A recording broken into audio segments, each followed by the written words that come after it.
All right, let's see. So, to sum up the session from last week, the group packed up and left Lampshade. Let me get you some different music here. The group packed up and left Lampshade, so you're heading towards the crossroads of Tretosk. Along the way, hijinks ensued, up to and including a bottomless pit suddenly appearing below the party. Completely mysterious and unexplained. It is truly one of life's great mysteries. One of life's great unanswered mysteries. As Xalia confidently marching forward on her raptor, cackling, and everyone else slowly realized, hey, this bottomless pit has a bottom.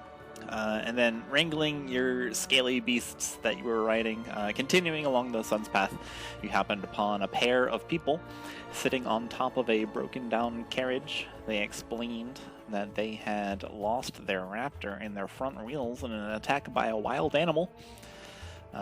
Later, being cautious enough to see the wild animal coming, you had time to prepare yourselves before a terrible land shark creature burst out of the ground in both senses of the wandering in both senses of the word, and threatened to devour Pastiche. A rigorous battle in the sun proceeded. Twig, losing his footing in the vertical tunnel, it burrowed downwards and dangled in the middle of a spacious cavern, making it bottomless pit number 2 that day. That had a bottom. And dangling from a grappling hook before being rescued by Zoaz.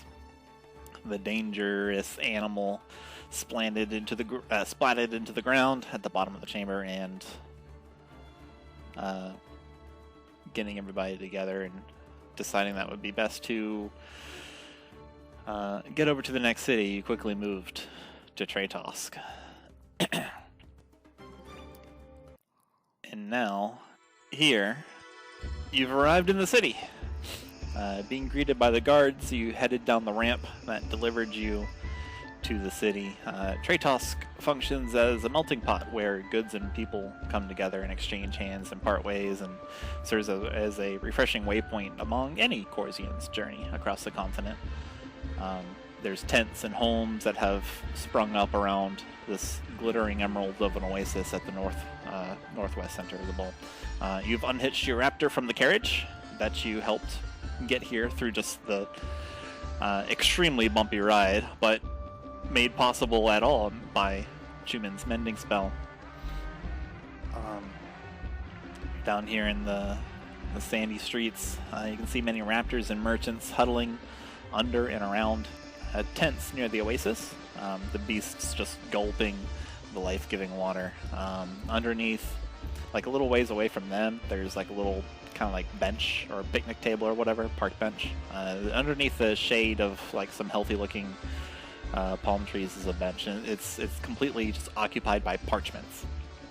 And also from your current location, you hear a boisterous individual bellowing their praise of Tretosk. I love this city. Looks like there's quite a bit going on, and with the whole city and an afternoon ahead of you, what would you like to do?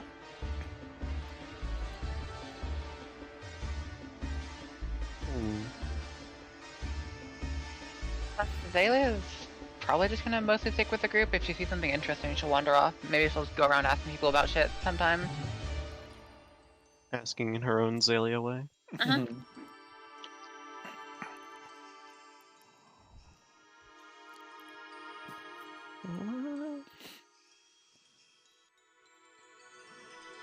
Well, I think Zoaz would probably be looking for a place to refill supplies. You know, food, water. Okay. Refill water skins, make sure that the raptors get their treats because of how well they behave in duress. Makayla would be 100% like trying to give the raptors as much like VIP treatment as she possibly can right now. Speaking of which, maybe we should get another raptor. Maybe. Perhaps that is something that could be found here in Ituusk. Just a suggestion. Zoaz probably walk up to the person that was loudly exclaiming that they love this city, because if they love this city, they probably know where to get stuff, or where stuff is located, so he'll walk up to them and ask, hello, sir, would you happen to know where my group and I could go to refill on supplies? Alright, well, the person that was loudly proclaiming this is maybe like a half block away. They were just like shouting to the skies. Oh, half a block away, okay. Never mind. But you can see where they are, and you can go over to them. Yeah. Okay. So yeah, seeing what the commotion is, and trying to find this individual, you trot maybe like the half block to discover a public house with a red roof, and there's like dark crimson ship sails that accent the roof as kind of like flare. There's a prominent mug sign that declares the establishment is named Uncle's Bluff. And then the man who is so boisterous, he is a handsome man with a smile on his face. He's standing outside the standing outside the tavern, the pub, and the pub. It's a fun word to say. The pub. Handsome man. Getting back on track. Sorry. Standing outside. He's like tugging a yellow cravat away from his neck. He's got an orange blazer with matching a pair of tailored chinos, and he's got like raven hair, slicked back, full beard, neatly trimmed. And at this point, you manage to catch his attention. It looked like he was thinking about something, and what? Pardon me. Could you ask your question again, sir? Yes. Apologies. Could you point my group in the direction of a establishment where we could perhaps restock on supplies? We have just finished a journey through the desert, and eventually we'll be heading out once again. So, and Zoaz trails off. Well, if you would like to wet your whistle, as it were, well, that's right behind me. He points a thumb over his shoulder. But if you're looking for supplies, let's see here. He like physically moves and like leans around. He's as if he's looking for something.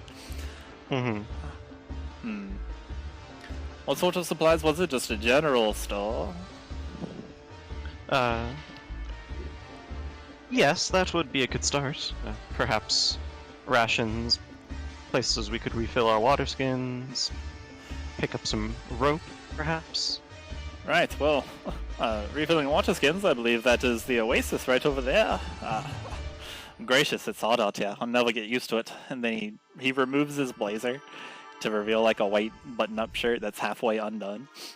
And he gives the garment a quick fold, and he's just holding it in his arm. As far as your other provisions, well, you can try launchers right down there. They're, let's see, about 2 blocks down to hang a right. We've got this ghastly green front. Can't miss it. Zoaz raises a scaly eyebrow at the at the words "ghastly green front." Considering his bright orange attire, but will nod and say, thank you, sir. May Selene's graces guide you." Aye. And we'll... Go ahead. No, you just said aye.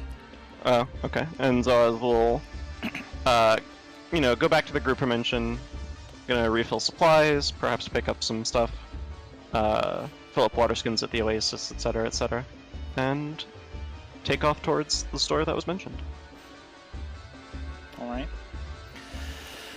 Pastiche is gonna hang around this man a little bit longer. Okay, I'm gonna hang around. Hang around. A little hang around action. little action. Okay. Alright, what's the plan then? So Zoaz is going for supplies. Pastiche is loitering. I think Chuman is also going with supplies. Xalia, if no one stops her, is probably just gonna start wandering. In the not this. Yeah. time. the She's gonna go not hollow. undead sense. Yeah. I mean, she can look like it if she wants to. Might be funny to her. Is this... Makayla would ask the party if this is just sort of like a way stop, because she forgets where exactly we're trying to go with this package. Indeed, this is just a stop on the way. This is not where we intend to end up. Right. Then I suppose, well, shouldn't let ourselves get too comfortable. But I'll go try and properly reward all our raptors, and then she'd like go to walk off to go to the stables or whatever, wherever we're keeping all of our raptors, and maybe try and procure an additional one for Twig. Mm-hmm. As Makayla, is walking off, Zoaz will mention, but based on what the guards at the entrance of the town said, perhaps we may need to spend some time here after all. The bridge is out. So. Right. Well, We'll have to see about that. I'm sure there are other ways, but to be honest, I'd much prefer not dealing with that. We'll cross that bridge when we get there, so to speak. And I'll match the leave Before the groans begin. Yeah. Do you have inspiration? I'm going to take it away from you if you do. I don't have inspiration. You can impose disadvantage whenever you want now. Anti-inspiration. The DM They gets to impose choose. art block. I'm just kidding. Alright, so, let's see. So I guess everyone except for Pastiche is going to get supplies then? I mean, again, Xalia's just going off, doing her own thing. Alright, Seeing if she can find a library or something. sure. Anything interesting? Sure thing. Alright, so Zoaz, Makayla, Chuman, and Twig, and Gorikon will head off and start walking down the lane. Xalia walks a little bit with them, and then you can see the gears turning above her head just as an emote, and then beep, she just veers off. She sees something that looks vaguely interesting in the corner of her eye. Yeah, Xalia, go ahead and give me an investigation check or a survival check, whichever you would prefer to use to find something interesting. Well, she's not trying to survive something interesting. Would you like to survive something interesting? Oh no. I generally would hope you try and survive something interesting, though. Are you looking for anything specific or just anything that comes up? If she can see any kind of library or something, she'd probably go for that. But otherwise, no. She's just kind of seeing the sights, seeing if there's anything interesting around here. Okay. So we'll come back to you guys in a moment, because Pastiche has not gone anywhere, so he has already reached their destination. Indeed. So being the first to reach their destination, so Pastiche, you're just kind of hanging around. What are you doing? Pastiche is gonna sort of slink up to this guy shortly after Zoaz's conversation with him and Okay. start looking him over All right. without introducing themselves They or really even acknowledging them. the person the person shortly after Zoaz walks away and you begin heading over there, they kind of toss their blazer in the back of the cart, just on something, and then you can see them just whap open palm on the bottom of the cart. It's and you can hear him, "Come on now, if we're going to change the world, we've got to get our hands dirty." And he says this rolling up his sleeves. You can see that there's a dwarf in the cart, and as you Like, are you getting right up next to this dude, or and just kind of Yeah. like licking him, or what? I mean, we're not licking him, but we're taking a very close look, seeing if he seems familiar at all. Okay, roll a history check. There. All right. Are you tasting him? Maybe a little bit. All right. That's how snakes smell, after all. Yeah, Pastiche, you get up close to this dude as you're walking around. You know, he's got the slick back hair, and just kind of like flick your tongue out a little bit, and you can see that he overall seems very clean, very posh, and like he's certainly like starting to beat up some sweat. Like he's already, you know, as if he's kind of like taking a break, like he's in the middle of something. Mhm. So like you can smell the sweat on him. Well, not really, but like you can see the sweat on him is what I mean. Like on his forehead, and you can see the dwarf in there. The dwarf appears kind of like muscly, like they're ready for some heavy lifting.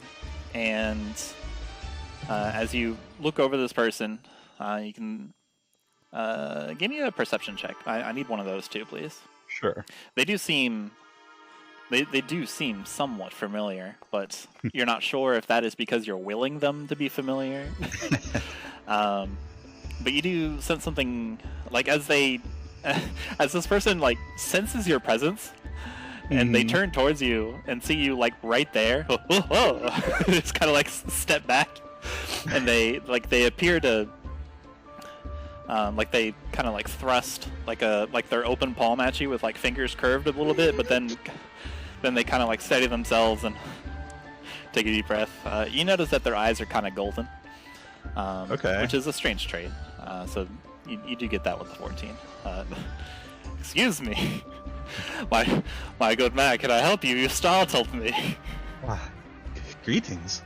I was just, you know, you're clearly not from around here, and I was wondering what brings you out here. Indeed, I'm not from Ituusk. I'm not from Zozo. I am here to, well, by golly, I'm here to immortalize ourselves in the world, you know. Something of an art dealer, professor to arts in Zozo. I realize we've lacked something, and that just won't do, so I popped off. Well, if you plan to immortalize yourselves, it would help if you gave me your name. Nazir Monaco. I am one of the merchant princes of Durlask, and by golly, I love teaching. I love me some art. And he just like whaps the side of his cart, and you look at the cart.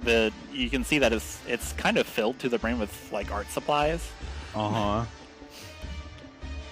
There's also some art pieces in there. Mm-hmm.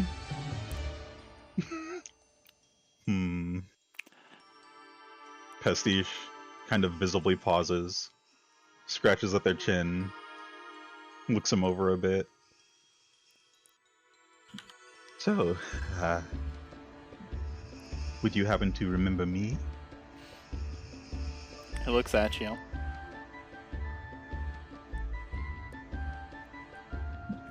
Looks to the side of you.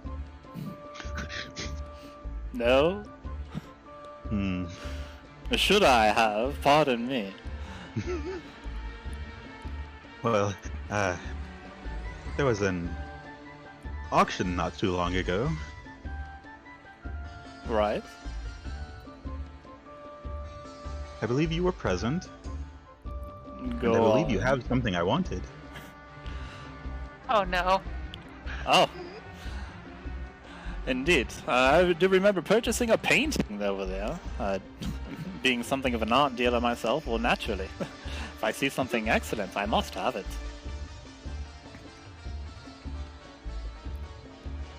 Pastiche's eyes narrow a bit, and they just kind of stare.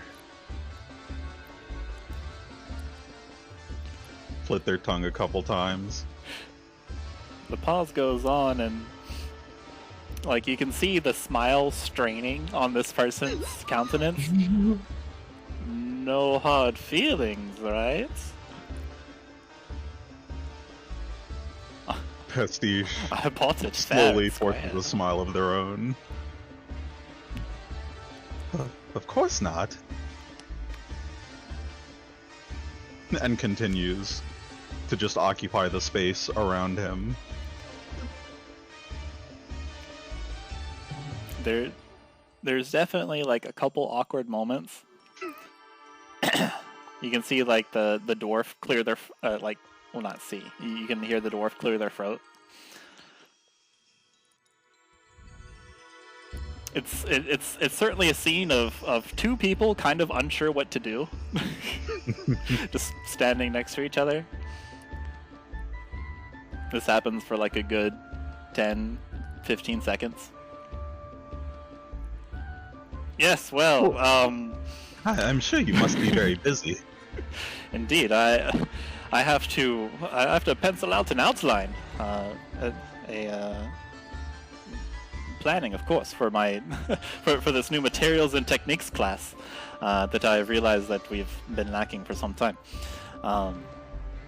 He gestures towards the cart. There's and Pastiche, you're able to identify like his gesture kind of draws your gaze. Mm-hmm.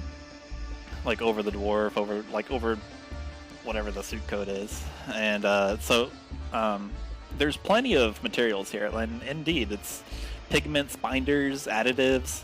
They're all wrapped up in bags.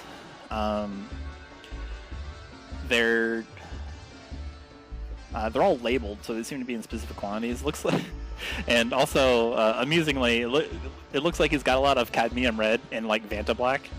Mm-hmm. Vanta Black. Yeah. It's labeled properly. Nice. Cool.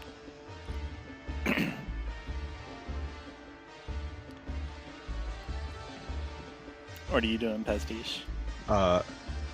Pastiche is going to, I'm sure you're very busy, kind of end the conversation without walking away.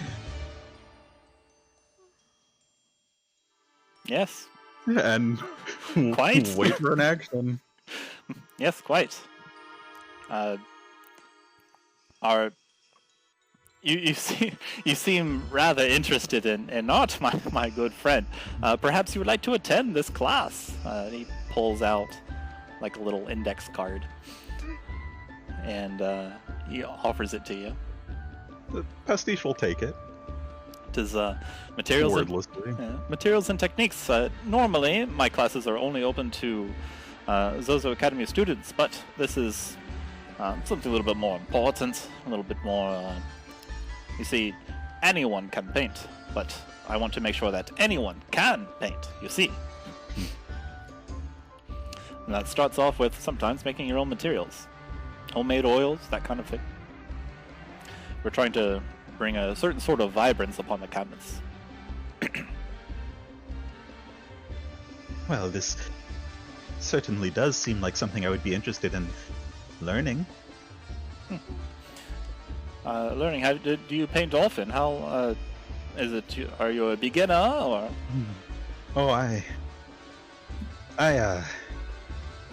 Pastiche pauses for a moment. I'm interested in starting. Excellent.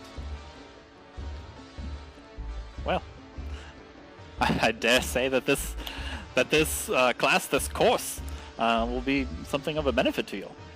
Definitely welcome. We've got to trek, of course.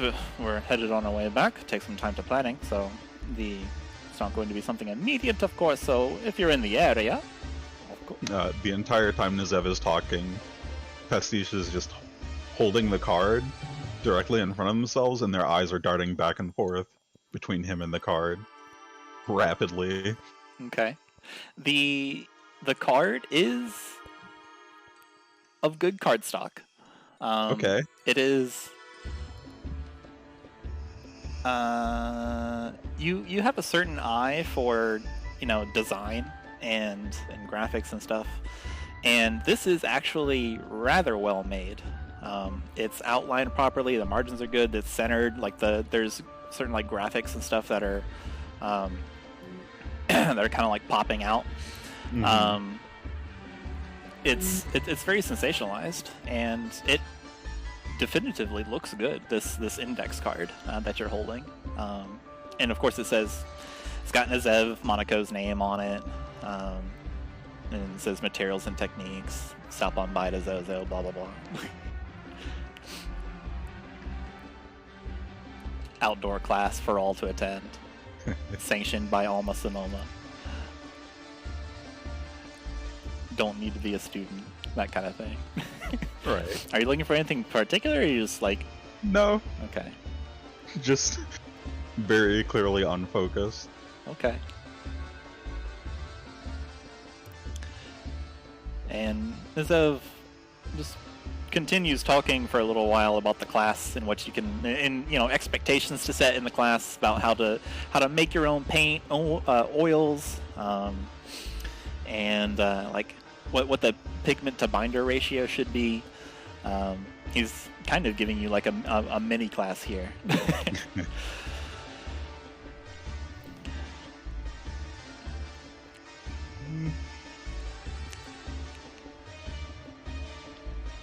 Are you doing anything, or are you just waiting until he stops one talking? sec.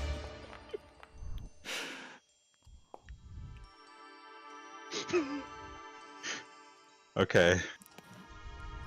As his speech goes on, Pastiche is going to reply in kind of a raspy, shaky voice.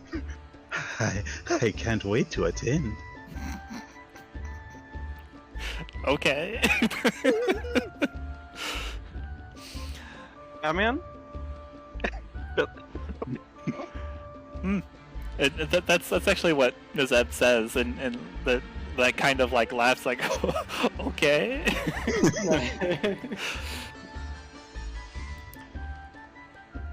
Well, all right then. I see you. Class starts in maybe a week or so. It's been interesting meeting you. Your name again?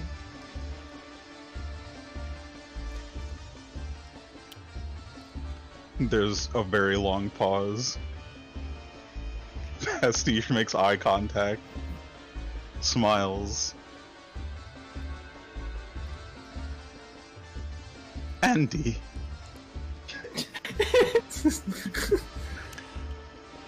Yeah, Mr. Andy.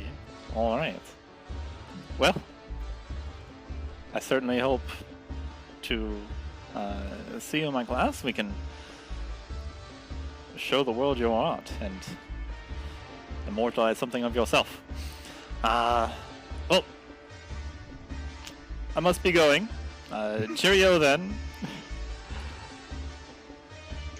And Goodbye. yes, goodbye.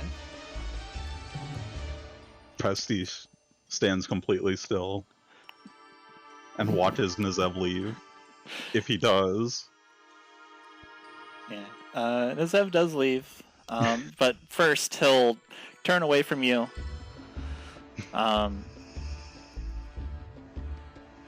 And you can see the dwarf do something. Sorry, not do something. You see the dwarf nod and kind of relax. And Nazev exits stage left.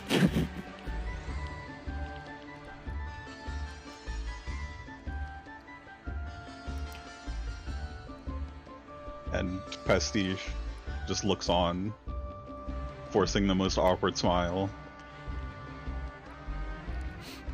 Yeah, you can see like the little short ponytail, just kind of waving back, rolled up sleeves on his polo, and you can see him turn a corner, and he is now out of sight.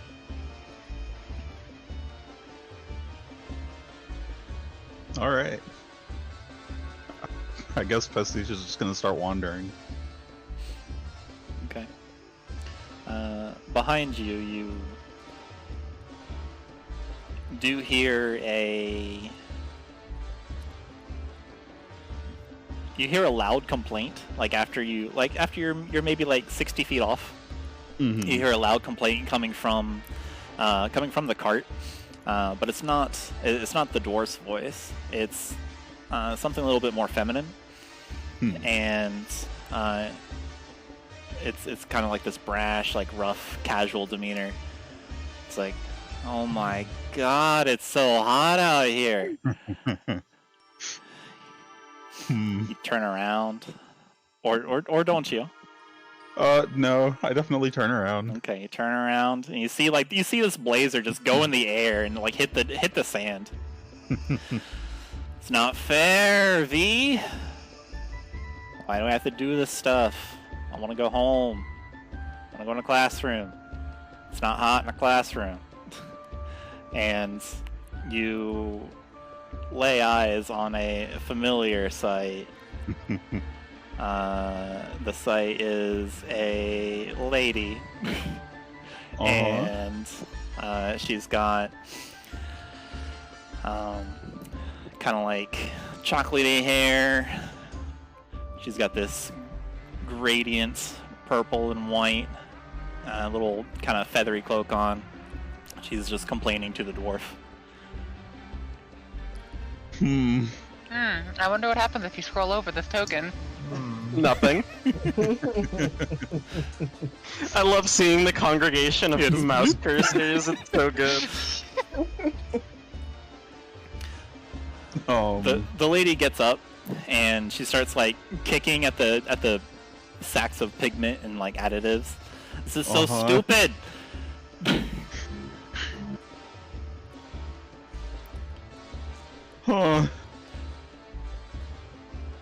Forget this. I'm gonna go find something fun. And she hops off the cart and looks around. What are you doing, Pastiche?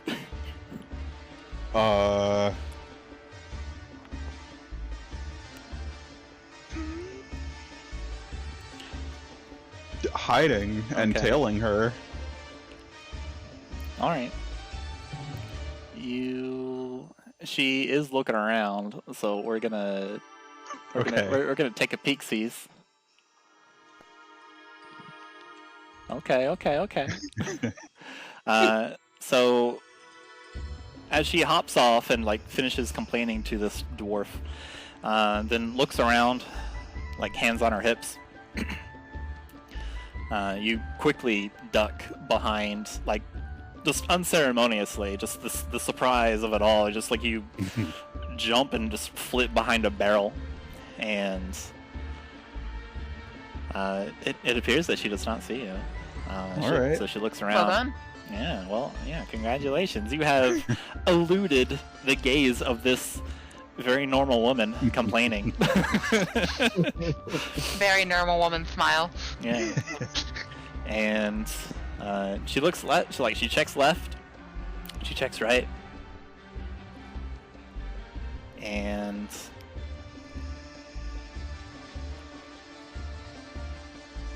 she just toddles off. All right. Well, and you we're said gonna you get said real you're... Looney Tunes and follow her. Okay. Okay, someone get the Benny Hill theme. Scooby-Doo music. Every time she turns a corner, we're just gonna be hiding behind a different object. Okay. So she walks a little bit and makes a left. You're just peeking around behind the corner. She walks a little bit. There's like an open area. She suddenly stops and then turns around, but you quickly like dart behind like a merchant that's guiding the raptor along, and you just take steps along with the raptor. And then she just kind of like shrugs and exits out of the open area, and then eventually she goes into a shop. shop appears to be, from your distance, trying to tailor and maintain distance. It appears to be a weapon shop. Does it have any windows? It does have some windows. You can see that it's got like this like, super like small angle pitched roof. It's got a chimney. It's called the it's called the Angry Anvil. Okay. I think Pastiche is gonna slink up to one of the windows and see if he can get a bead on her. Okay. You do make a perception check. The windows are kind of the windows need to be washed. All right. Oof. You're only able to make out silhouettes. There's several silhouettes in here, but you can see kind of like people just kind of milling around. You can see somebody at the front counter like doing arm gestures that look like I caught a fish this big. Doing arm gestures like that. You can see somebody behind the counter. And you see people maneuvering around, but you're not able to quite see what is going on in here. They desperately need to clean the windows. They're all sooty. So, Makes sense. like to that, you get the idea that they actually make stuff in-house as well because of how these windows are. Okay. I think Pastiche is gonna make it a point to not be directly in front of the window whenever Feather comes out of there. Okay. I mean, sorry, this completely normal lady. Yeah, come on. You managed to recognize her as Feather. It's fine. Okay. Okay. So you're going back to hiding? Okay, give me another You're stealth losing check. yourself to someone, you can recognize them always, right? Yeah. Well, I mean, maybe they're like the type of artists who just like, recognizes faces. Okay. Really well. I mean, usually when you get threatened with a knife in a back alley, you recognize someone's face. That's maybe, when you've also worn that person's face. Maybe. Yeah, when there was like 7 of them, yeah. That was pretty insane. There were just 7 whole feathers. Feather and feather, feather, feather, feather, and feather. Uh-huh.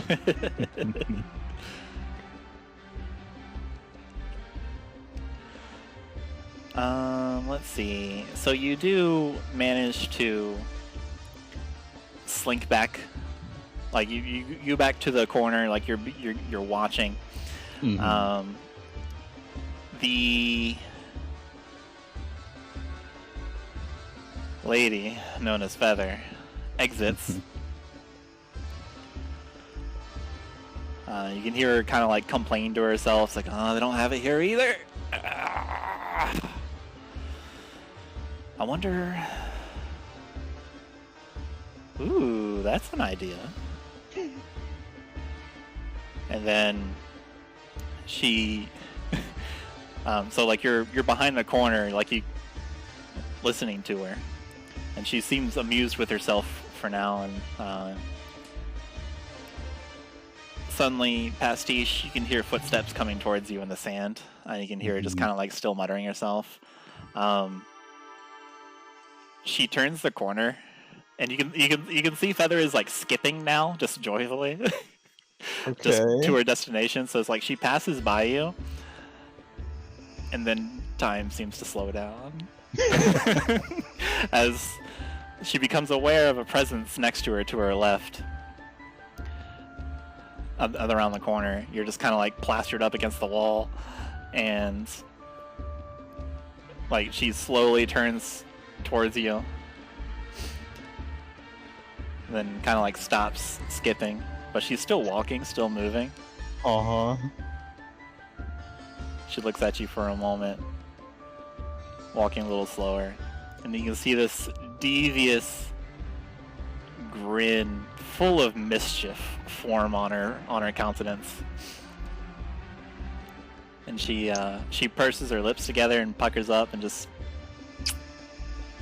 gives you a kiss, like like obviously like just blows you a kiss, but like doesn't put the hand up, She just makes like a kissy face at you. You can see like her determined eyes are focused on, like she's almost like laughing through her eyes, and as she gives you this little smooch, she continues on walking, and she appears to, and she shows you her back and appears to not care about you.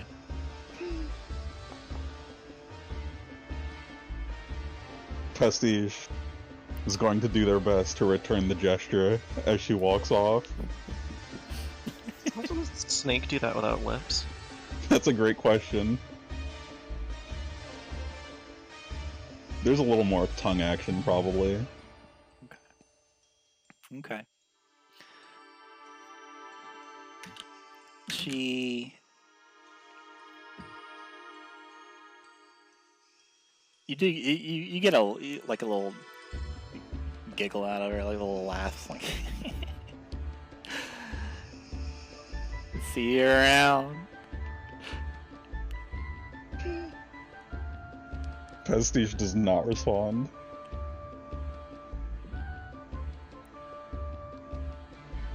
And then she goes back the way you guys came, like hitting the big clearing and maneuvering. Yeah, back the direction that you guys came. But before long, she's lost in the crowd of raptors, merchants, horses, camels, people. Alright. Now Pastiche is gonna start wandering. Okay. Are you looking for anything specific, or? Nah, just, All right. trying to absorb some things that happen, walking around town. Sure. Roll me a d12. Okay. A 5, eh? Alright, cool. As Pastiche begins wandering through the sandy streets, shuffling around, maybe not picking their feet up all the way as they take a step, and just ambling around, we find Zoaz, Twig, Chuman, Korikon, and Makayla inside a store. For all intents and purposes, this appears to be some kind of like general adventuring store, some kind of like explorer's place. It's called the the Greedy Gambit, and they appear to have plenty of victuals, plenty of things to carry victuals in. They've got water skins, they've got supplies and food and fodder for raptors, they've got candy and all sorts of other stuff. There appear to be many other patrons here, and there's a watchful eye of the proprietor here as well. Sigma. I think Zoaz would probably a refill on rations. Get like a couple days supply. Okay. Which I'm now realizing that I haven't actually been keeping track, so that's a good sign. I don't think we've spent 10 days outside of town before though, so. Perhaps he'd check and see if there's any coils of rope. Okay. Because if they're going back down potentially into that passage, then they're going to need a way back up. And who knows what's down in those capes. Okay. Never have enough rope. The stuff you're looking for is easy enough to find. The supplies like water skins or refilling, that kind of thing. Like you're just getting a bunch of water bottles. And like food for the journey, food for your beasts, your mighty chosen steeds.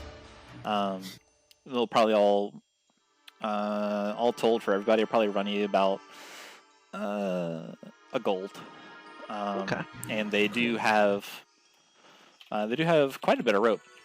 It's all laid out in very neat 50-foot sections, and it appears to be made out of hemp. And hemp and rope, parentheses 50 feet, close parentheses. that's exactly what it's labeled on the shelf. Whoa. Wow! Incredible. Zoaz would probably grab another... He already has one, so he'll grab another length of 50 feet of rope. When you take it, there's like this mechanical voice that pops up. You just kind of like look around and you see this little mouth form on the price tag, and it says a rope has 2 hit points and can be burst with a DC 17 strength check. What's a DC? I'll tell you about it when you're older. These checks. Zoaz just bewildered. You know, like the like just kind of leaning back and like shaking your head quickly, bewilderment.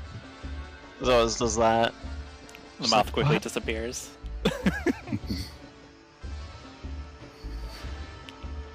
Zoaz brings the rope and supplies to the counter and pays Spent for too them. long in the sun. Yeah, clearly. Xalia's playing another trick on him. Oh wait, nope, Xalia's gone. Zoaz. Do you know she's gone? Well, no, Zoaz has realized that in the median between informing the group of where he was going and walking to where he was going, Xalia has disappeared. How much does the rope cost? I already spent a gold on supplies and such. 1 additional gold. Okay. I think Makayla would be as we're shopping or like asking around, just to see if there's like any rumors or like word about an underground like structures in this general area, or like by the gorge, the Laughing Gorge, or like back where we came. Okay. Or- Let's see, the kind of people that would be in here. Roll me. Are you listening or are you asking?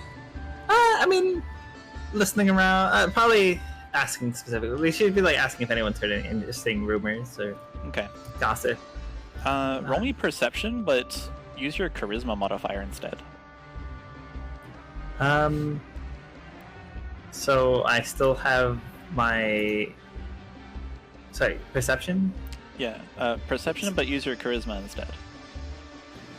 and will I still have?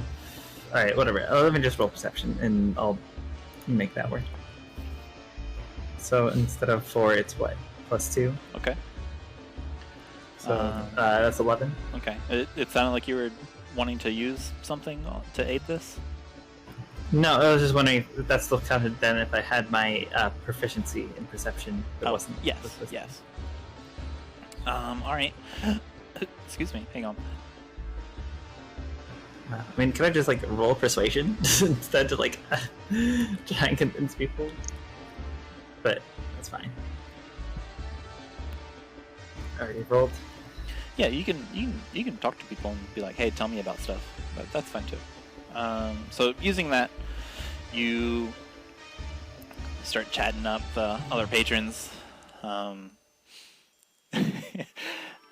What exactly like do you say to breach the subject? I mean, it would just be like making small talk with people, like where you, because this is like a general like sort of adventurer, like shop. Like it's people here are the type to be doing things, and be like asking like, oh, have you, where are you coming from?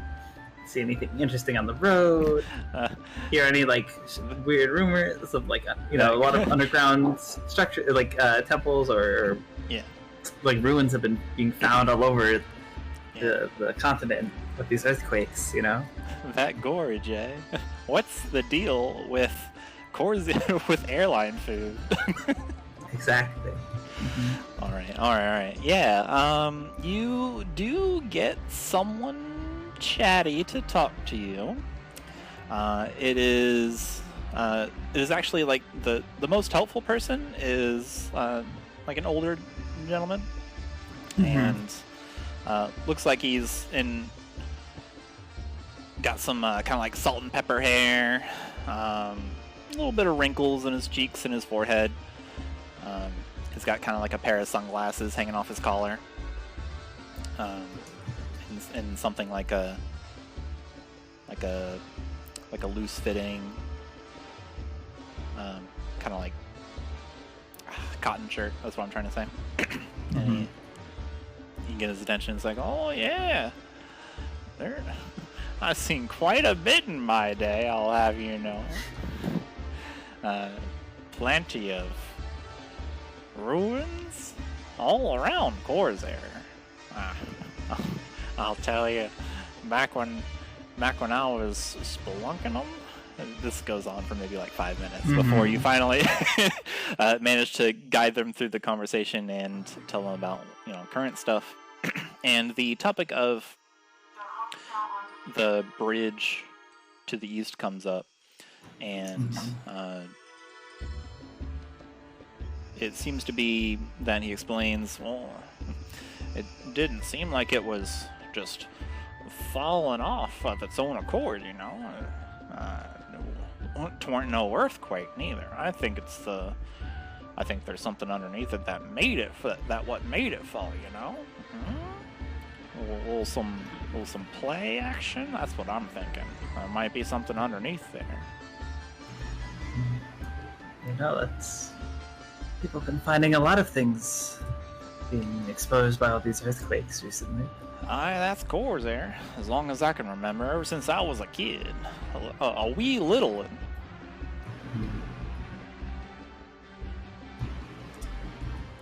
Seems more prominent these years, though. Like, you hear about them more often.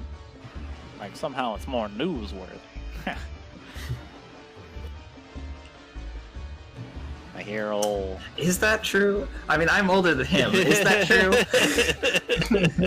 Or is this like one of those, like, oh, it's always been like this, but now it's just more publicized kind of thing? Yeah, it's... as you think back in your elven years, Makayla, indeed, it has like these kind of like roiling earthquakes that create more exploration sites, just to put it mildly.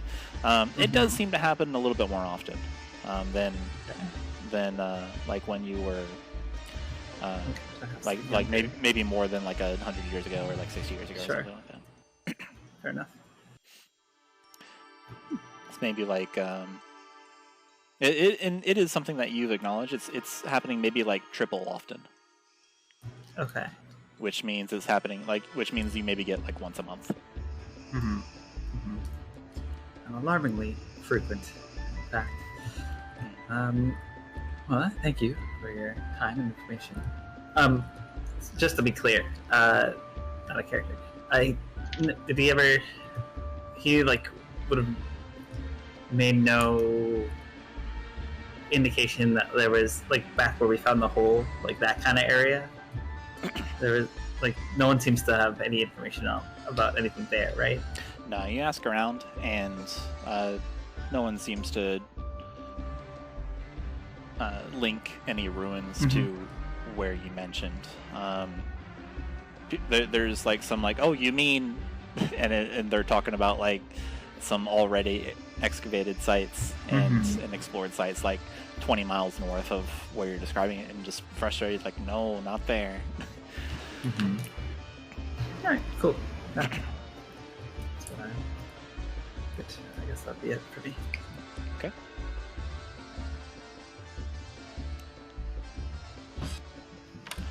Let's see, anything from Chuman or Twig? You go ahead, Twig. Twig is talking to the shopkeeper, trying to butter him up into buying something from his bag.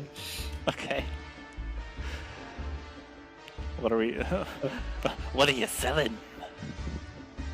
Twig produces a dagger from his backpack and says, "This dagger is made of the finest materials, and I was lucky enough to get it during a battle for my life.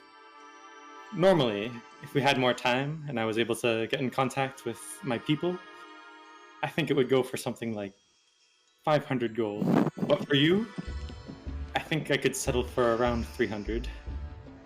What do you say?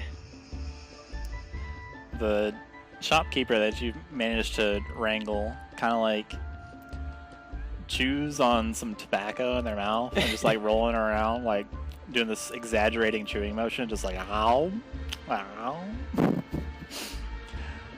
Let me see that. They hold out their hand to grab the dagger from you.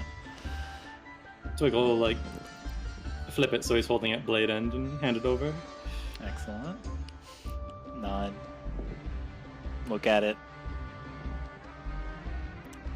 Flip it over. Touch it. Sniff it. My boy, this blade is dull. This ain't sharp, man. Ain't gonna cut nothing. But that's part of the charm. It's unique. Any blade can cut something, but not this one. They try to. The shopkeep tries to like stab it into the counter. It's like. Then they let go of the handle. It's like stays there for a moment, and then topples, clatters. Could double as a hammer. Blunt and cutting. Oh my goodness. It's multi-purpose. You're telling me this does bludgeoning damage and cutting damage? That's insane. Amazing. Think I'll pass. Don't have any use for it myself.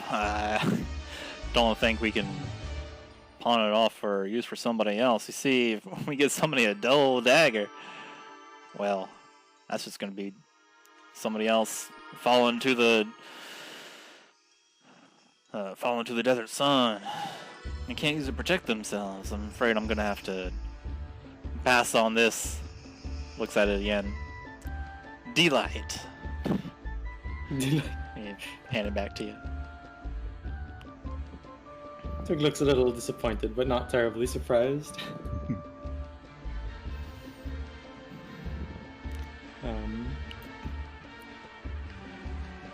Although, if you're really trying to get rid of it, I mean,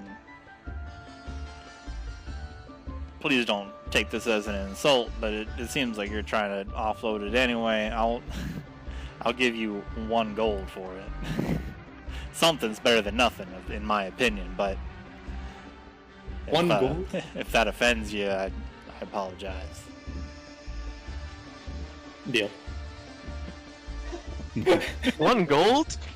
Why, I mean, deal. There's like a cha-ching as the cash register comes out. They take a gold coin and just flip it towards you. You drive a hard bargain. They throw the dagger just like over their shoulder into a back room or something. You hear like, ow!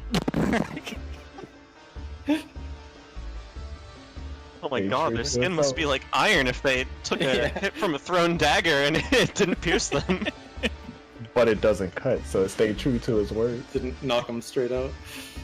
Yeah, it didn't even do bludgeoning damage.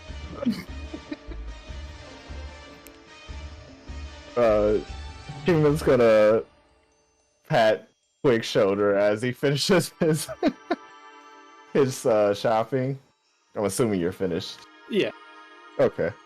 And he's going to walk up to the shopkeeper. Good sir, I have a couple of items I'm willing to offhand, and I'm wondering as he puts 2 of his crossbows on the table, I'm wondering if you sell something that I'm familiar in my hometown. I believe they're called bolas. Bolas.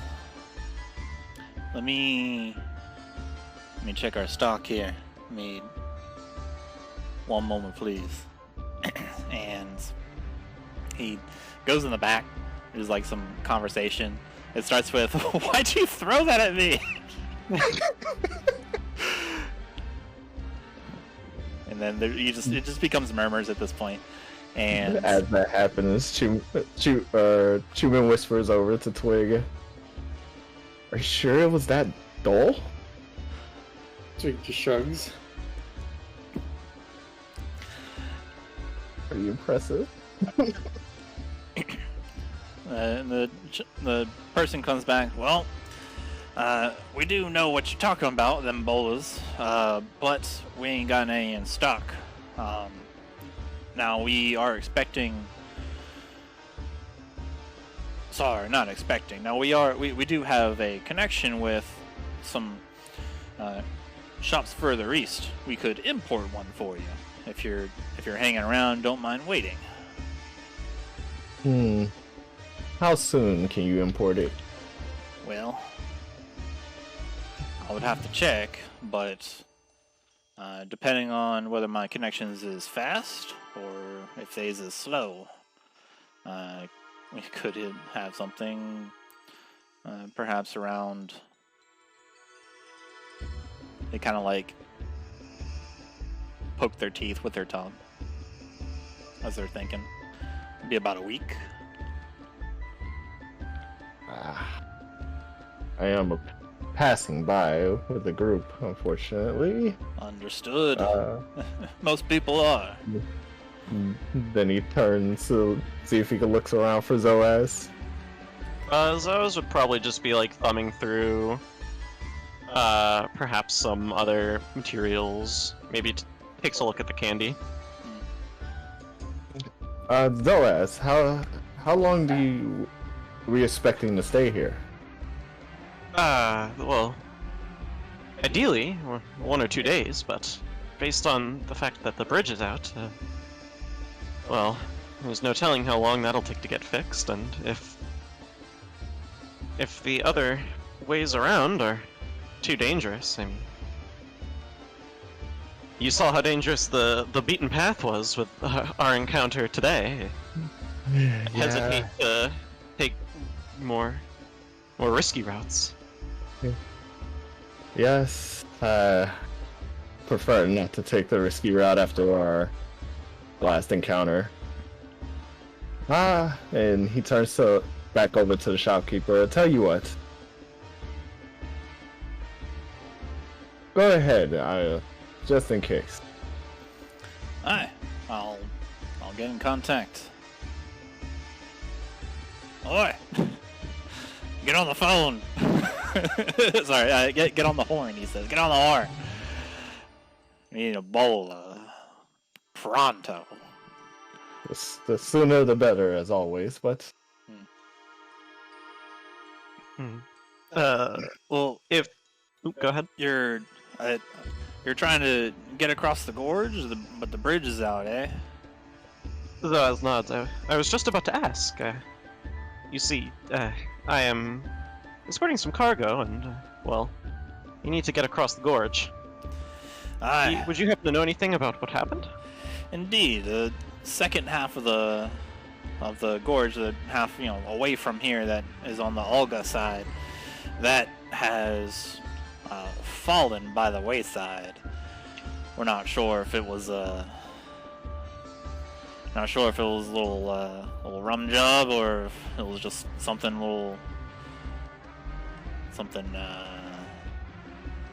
intentional or something accident, but naturally we can't very well halt the flow of goods. So Dimias has fashioned a plan. By golly, it's stupid, but it works. If you're looking to get across the gorge, why don't you ask Dimias? You can find him over at the tavern. A plan? What kind of plan? Man just laughs at you. Well, he's not laughing at you, but he just laughs. And it's like, please, it would behoove me to give away Dimios' thunder. He loves talking about it. Zoaz just kind of goes, Well, yeah. Do we hit a harmony?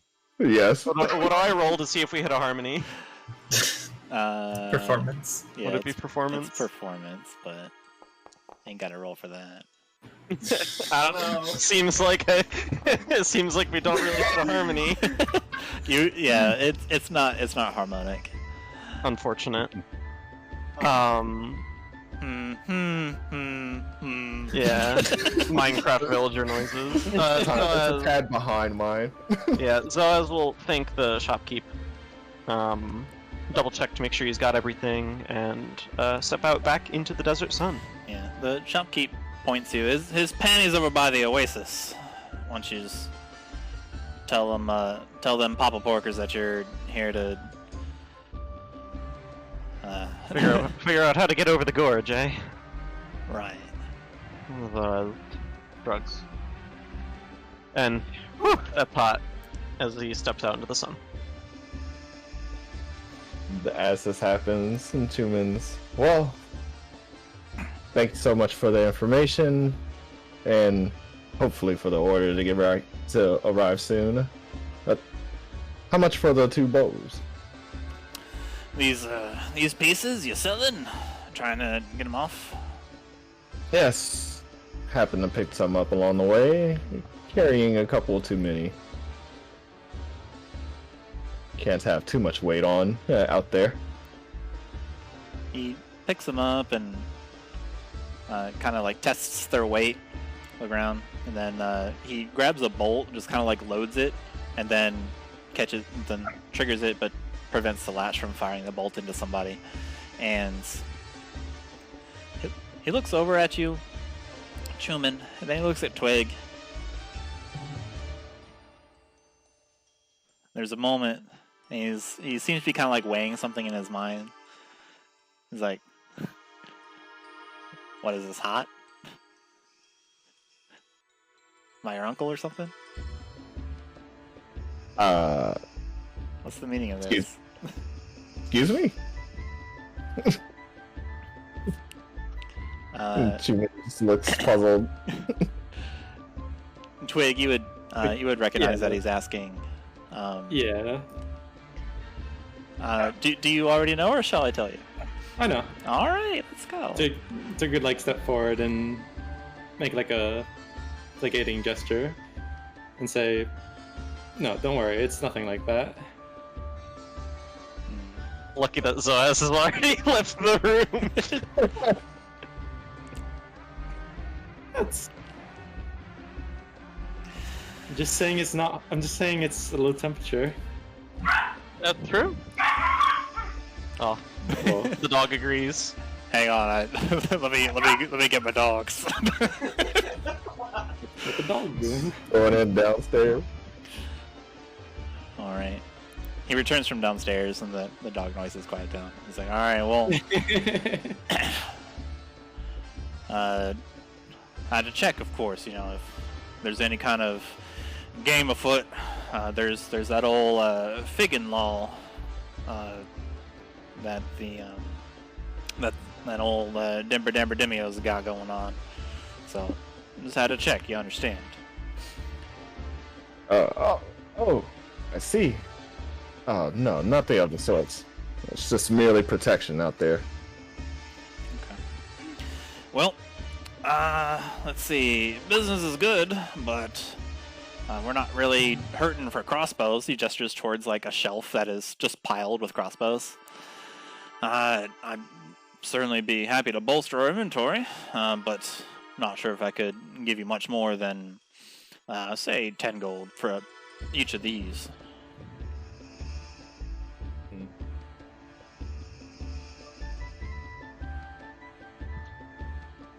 You can take the light crossbow. I'll hang on to the other one just in case.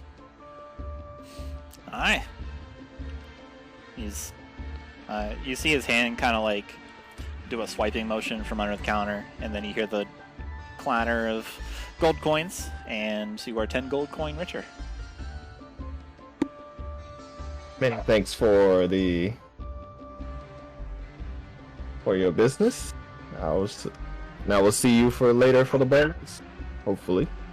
Alright, take care out there. Make sure that you got enough water and want to catch no heat stroke. I'll be right back. Alright, well, bye.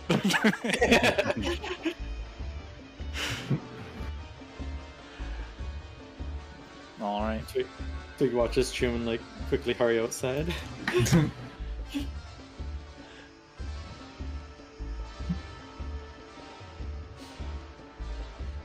Okay. Done at the store? Yes. Okay. Twig is gonna linger for a bit. Okay, what's up? He's just gonna go up to the shopkeeper and say, I'm sure you've noticed, but we're new in town and we're gonna be here for at least a few days.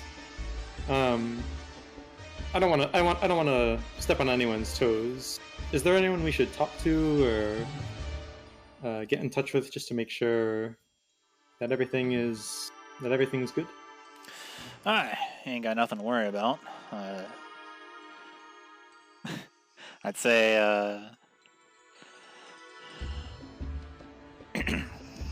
yeah, I'd say we have things pretty handled around here.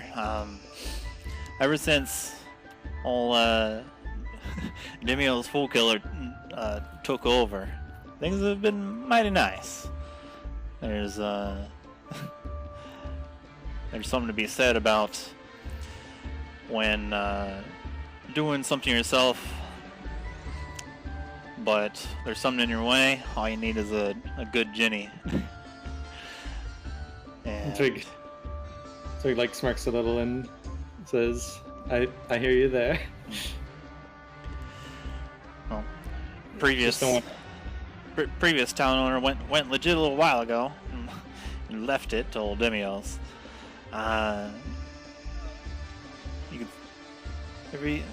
hear he's always looking for some kind of hired help. But while you're in here, if you know the Flash lingo, and I'd say you're in good hands. Twig nods, and he'll take his leave. Okay.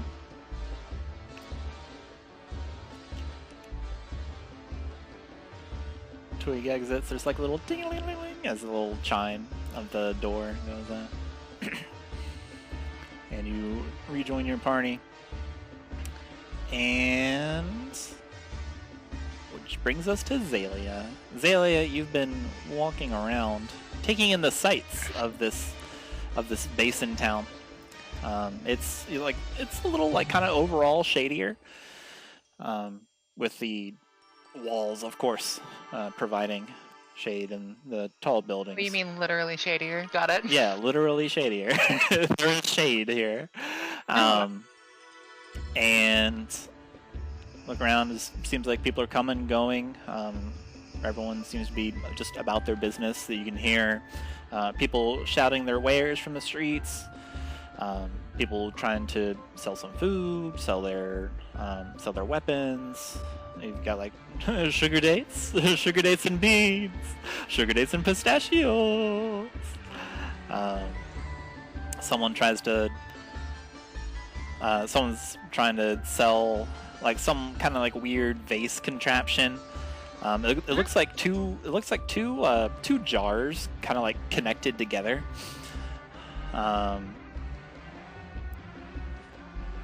There's like a 4-person crowd there. There's no 5-person crowd there. All right, as you walk up and increase the size of the crowd single-handedly, you can see this kind of like short man. He's got like this huge, like, he's got like this huge, like almost cartoonily large nose. It's like oval in shape, big cheeks, and then like he's got this kind of brass vase on top of a vase, and it's got kind of like a little hose going from it. And he's like, look, feast your eyes on the. He says something really quick, but you're able to hear. Oh my goodness. Sorry, I'm trying to like prep myself for also saying it fast. This Hokuja and coffee maker, and he just he has like a mug, and then like he pours coffee out of the hose into the mug, and then he just kind of like swirls it around, hands it to somebody. Gonna minor illusion in green. Your minor illusion of what? She's gonna minor illusion the coffee green. All right, there's a thin film of green over it. You can see the person kind of like, ugh. And then you can see like they're as they go through the rest of their selling routine, they're even just like kind of like twirling around their hands. It's so easy to hold. You can maneuver it around your kitchen easy. And then it even makes julienne fries. They slide a potato under it and just slam the vase down, and like it kind of like scrunches, and then they raise it up and the fries have become julienne. Okay. And then, yeah, they keep going. It's like, oh, it even will not break. They just kind of like whack it on the table, just like bump bump. It kind of like a spring inside like fails and twists, and it goes. It broke. Xalia minor illusion the crack in the table. It broke. The table, not the thing. Oh, the thing also broke. Oh, yeah. Nice. And also the table broke as the minor illusion goes, and there was very quickly a one-person crowd consisting of you. Xalia kind of just smiles and shrugs, as usual, a little bit too far, a little bit too wide, and just wanders off again. You can see the man kind of like fix their clothes and just kind of sigh and start attempting to twist it and pull it back together.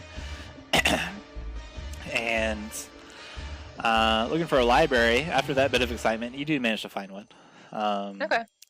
Being in Durlusk, they are prominent, and directions are always available to them, be it sign or by word of mouth.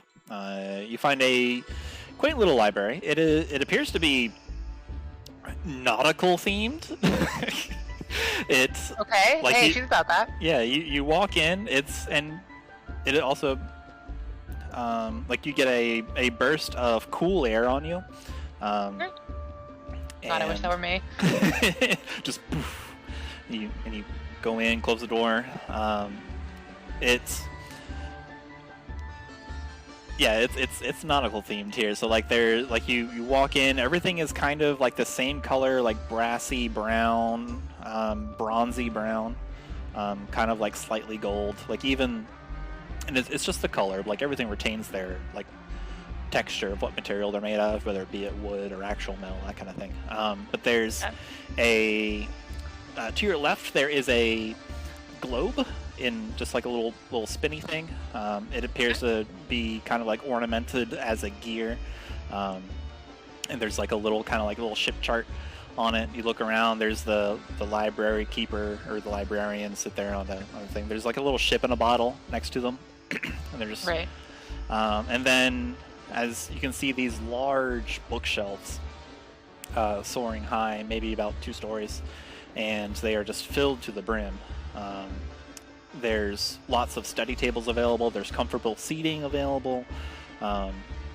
You can see that there's like a little coffee shop, and then you notice at the top there is a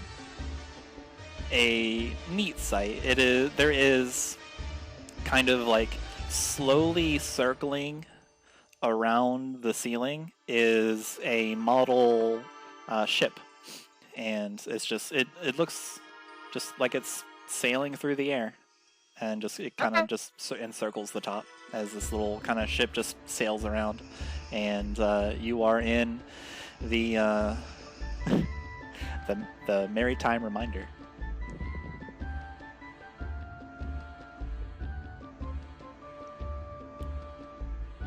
What would you like to do?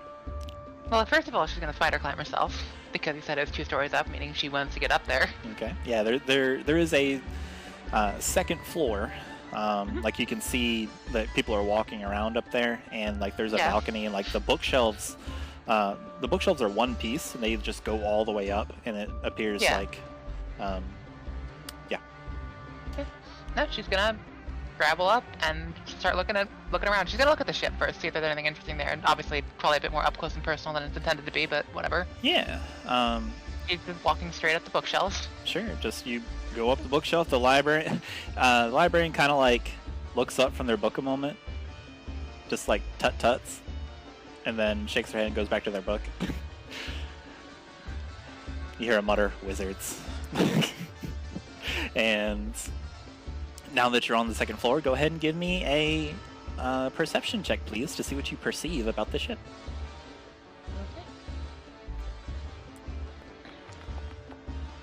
Not very much. Okay. It is definitely a wondrous sight. Like, it's curious about how they're able to do this, like whether it's by magic or some other means. It's just kind of like coasting around. Looks like a just like a little schooner, and just little sails just flapping around in some kind of like otherworldly breeze. The sails are white. The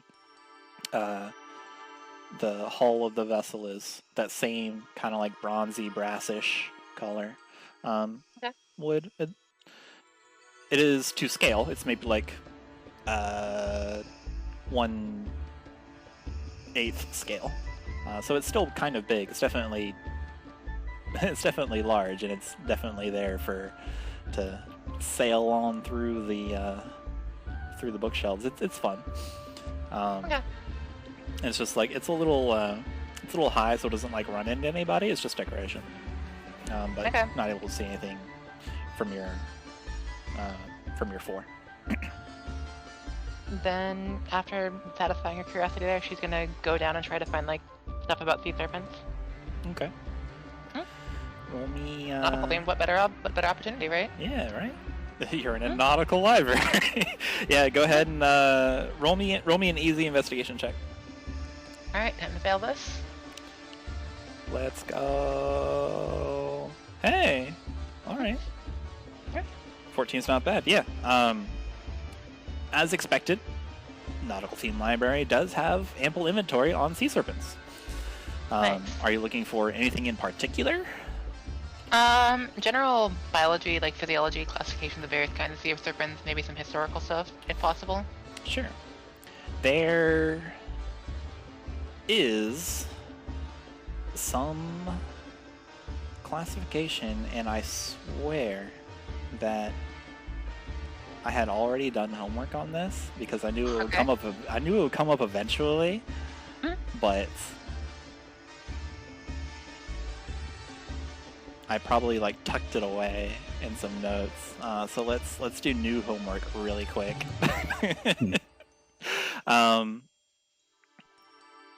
You do find, let's see here, specifically ones that are like the book that you've selected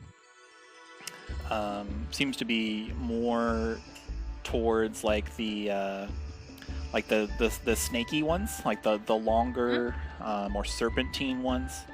Right. You have found it being called like a Jormungandr classification. Okay. And they, of course, have this like kind of snake physiology. It opens up with, nature has made snakes deadly and precise predators. These snakes of the ocean are now... And then it just goes on like that. Eat that shit up. Yeah. And they have like just serpentine bodies. They've got kind of like there's many documentations and like sightings that you're finding, like ones that have like spadey, kind of like that shape heads. They typically have enhanced lung capacity. They can even like smell based on tasting the area that they're around. They are known to have a large, sorry, not large. I mean, obviously they're large because they're serpents. They have their muscles are created in such a way to enhance constriction and crush. So what they do is they encircle their prey and then crush it, and then kind of like choke the life out of it. It's kind of gruesome. Yeah. Yeah, I mean, it's that or venom, right, with snakes? That's right, yeah. And that's what these guys and gals and all other sorts of stuff. There is a note that they seem to not respond to sound. And probably at the back end of this documentation is something of like more opinionated, and it seems like the author of this book anyway is attributing them towards having dragonic characteristics, and that there probably exist dragon snakes, or snakes like evolved from dragons, or snakes like huge sea serpents that living in the water have kind of like evolved or become like a new classification of creature, and that are able to kind of like absorb magic and be more like dragons, and they operate on kind of like a different like existential level, similar to dragons. So like basically like the longer a sea serpent lives, the more powerful it gets, just like wormlings. Yep. Is there any of them in there that are familiar to the vision she had when she got the spear, even if it's a little bit distant in her memory now? Let's see here.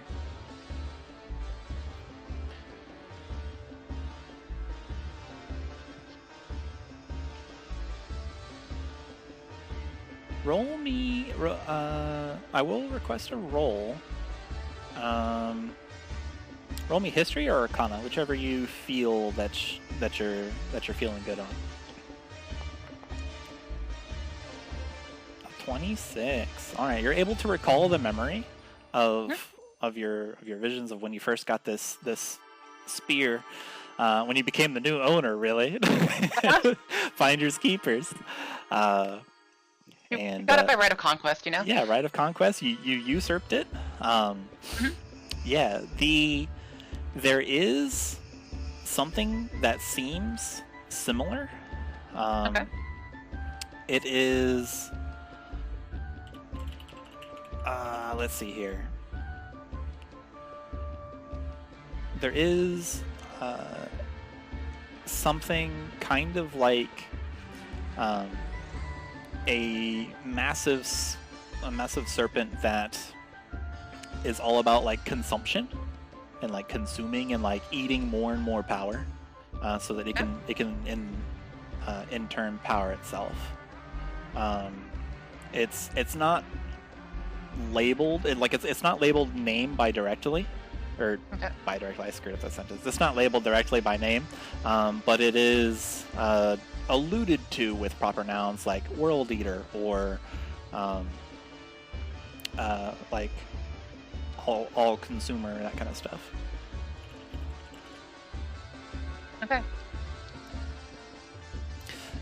And is that it's familiar to the vision? Yes. Okay. Okay. Very good. Very noted. She's going to then use her magnifying glass on the little boat. On the boat. Okay. Mm-hmm. You do magnify the boat, but since it's up a little bit, it just becomes blurry in the magnifying glass.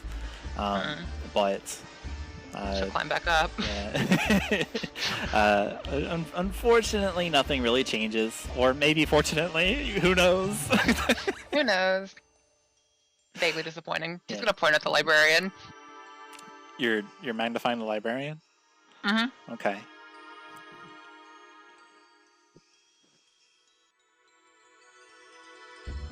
The magnifying glass, as you pointed to the librarian, like you go back down and you just kind of like look at how far away from the librarian are you? I do it as she's on her way out, so like going right by their desk. Okay, so just like walk, stop, turn, look at. Okay. Yep.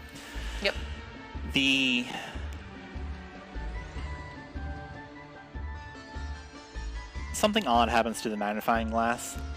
It It's not so much that like the little kind of like horns or spikes or whatever on the top of the magnifying glass like turn into something else. It's that they kind of like twist a bit and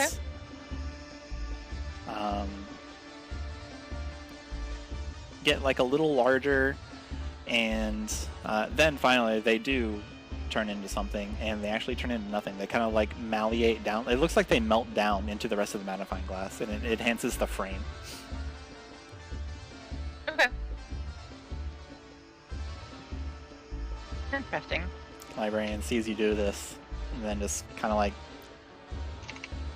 looks up at you with just their eyes. Like they don't turn their head; they just look up at you with their eyes. Like they're still reading a book. Xalia is going to just turn and walk away, but keep eye contact. Okay. Including like through the back of her head, as she does. As she does, yeah. Let's see. So you're just looking at him? Are you just making eye contact? Okay. All right. You do notice that they are wearing something like a purple, just comfortable, breathable robe.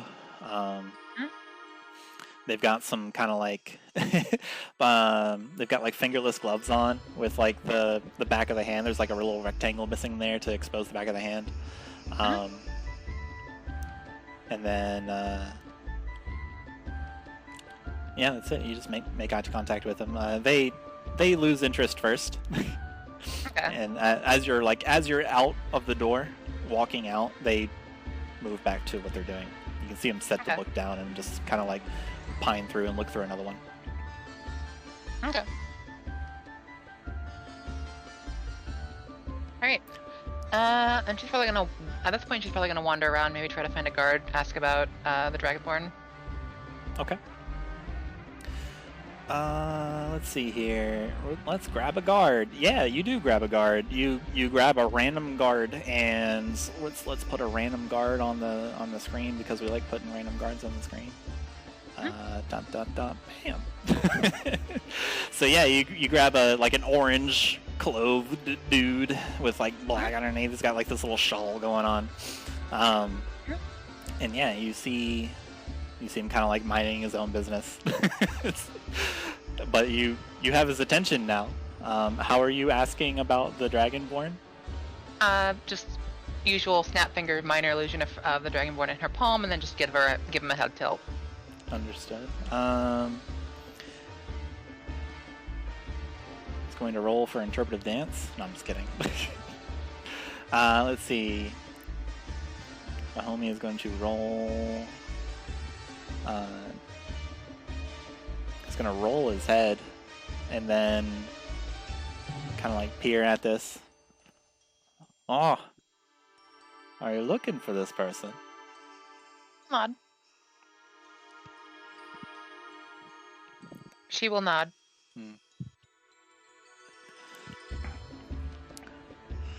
Well, they,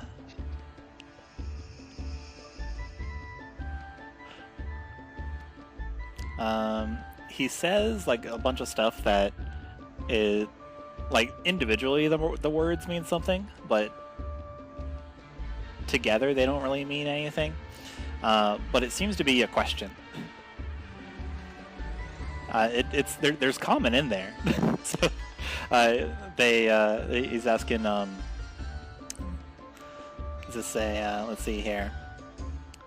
Let me give you an actual sentence. Hold on. I think I have a feel for what this is. Yeah. Out of curiosity, Twig, would Xalia be aware of you speaking Seedscant at all? Would it be something she's familiar with from you, or would you just kept that completely under your hood? He's not like hiding it, but he's not like teaching others about it either. If you had some like previous background knowledge of it, you might recognize Twig saying it in this town, but if not, then probably not. Okay, then she would not know.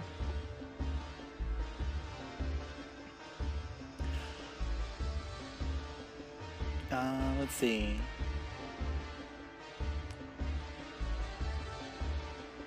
He says, oh, where'd it go? Oh. He just says, well, if you're looking for a hole and need a plug-in, they're over by the green beer. I mean, she doesn't understand exactly what he means, but it's like, oh yeah, go to the green deer if you're looking. So she will note that. Yeah. She'll kind of give him a head tilt, and maybe minor illusion the words hole plug-in with question marks around them just floating in the air. Well, let's see, where is...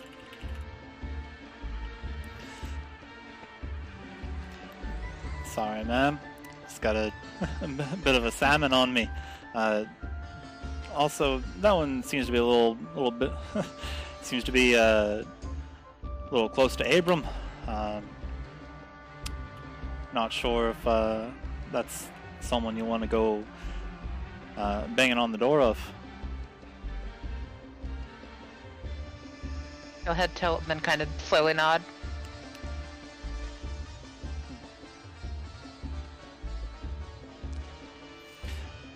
But if you're you seem to be a Domero yourself. Do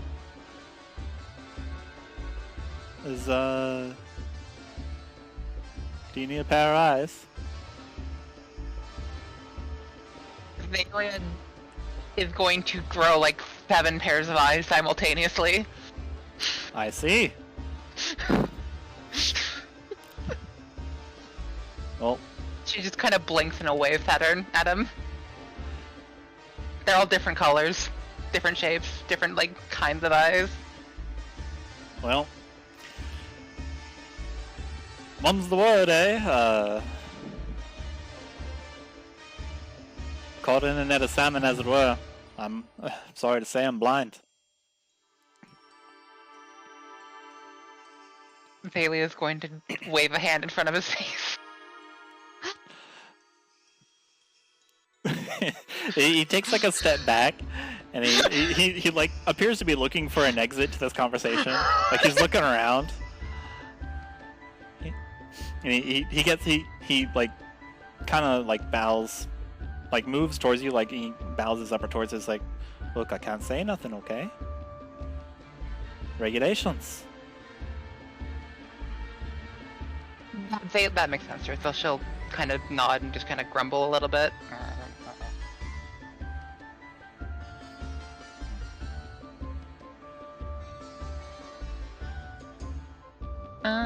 If you look, we find you. I can give you that.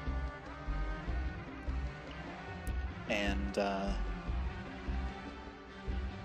like the moment he finishes that sentence, he skitters off and tries to look busy. Ducks out of sight. Okay. Xalia is going to make a very low hiss growl under her breath, but... And continue on. I guess she's going to try to find the rest of the party at this point. Okay. Probably... might be difficult to do, actually. Where is everyone? Yeah. Well, I mean, Zoaz would be heading towards the oasis to find... God, I can't remember the name. I did not write it down. The one that Mr. Porker pointed him towards. Oh, that's Sir Dude. Mr. Porker to you. Okay, sorry. I apologize. Sir Mr. Porker sent me in that direction to figure out about the bridge. Okay. So, Zoaz and co. kind of like meandering towards the oasis. Yeah. Trying to find... trying to find... the Papa Porker. Well, no, because that was the person who sent him towards... The shopkeep said, tell him Papa Porker sent you. You're right. That's exactly what he said. Okay. I think... Let's see. I'm imagining the layout of the town. You would kind of run. Yeah, you would eventually. You would eventually find Xalia. By complete accident. As Xalia is like just kind of meandering and like kind of hissing to herself. Like you can see her like behind some camels, and she's just like walking in a direction. But where there's like a visible aura of upset around her, like there's a little bit of black mist that's just coming off. Where is Pastiche after your ordeal? Who's Pastiche? I only know about Andy. Where's You actually don't know about Andy? Well, I, the player, know about Andy. I will accept the whereabouts of either.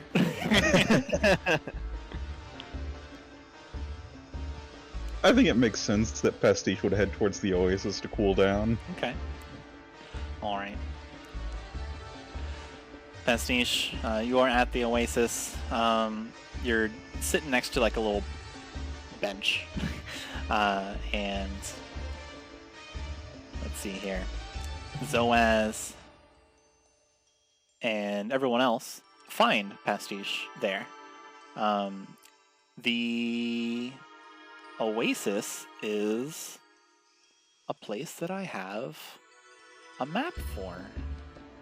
Yes. Yeah. Augers. It looks pretty, so I hope you guys enjoy it. Nice. Let me get you guys there, because I wasn't sure if we would end up there. So let me put you on the map. Alright, so Pastiche. You're over here. Let's bring you here. Activate. Shabing. Oh. And let's see here. Yeah, so here we are. Zoaz and everyone else, you arrive at the Oasis. The Oasis is a little bit different. It is startlingly green around here. The water that bubbles up into this basin city, it is truly the source of life, as there are flowers, trees, and other greenery around the water's edge. And there's bits of construction to make it even nicer to be around here. It gives off the aura of a park or like some other public place. There's the crisp and distinct smell of water that permeates the area, and living in a desert continent, it's something very noticeable. It is refreshing to be around here, as the cool kind of like emerald water kind of flows around. It looks like they've done some minor irrigation. Like there's like a bit of a sandbar in the middle of the Oasis where there's a creek going that runs toward the rest of Ituusk. And you've seen like a fountain here and there, like you've seen a stream or like a little brook that kind of like curls around the buildings. And it is here that the source of all that is. And then of course there's the huge Oasis, which is kind of like a lake. Yeah, and there's many merchants here, many raptors here. They're like gulping, guzzling water. The raptors are. Someone's even like given one of their the raptors a bath. Like another one's like brushing their scales. Looks very pleasant here. And then Pastiche, you've probably been here for like 5, 10, 20 minutes, and somewhere in between there, you've lost track of time, actually. Yeah. You can have some time to yourself to kind of like think about things, or we can cut straight to the group finding you. I'm gonna say Pastiche is sitting on the ledge with her legs kind of dangling over the water, trying very hard not to think about anything. Okay. And then it is in this position that the rest of the party come upon the Oasis, and you see all the previously described sites. You also see Pastiche. Okay. And they are sitting down. There's some merchants around. There's like a little picnic bench covered in parchments next to them. They're just kind of being by themselves.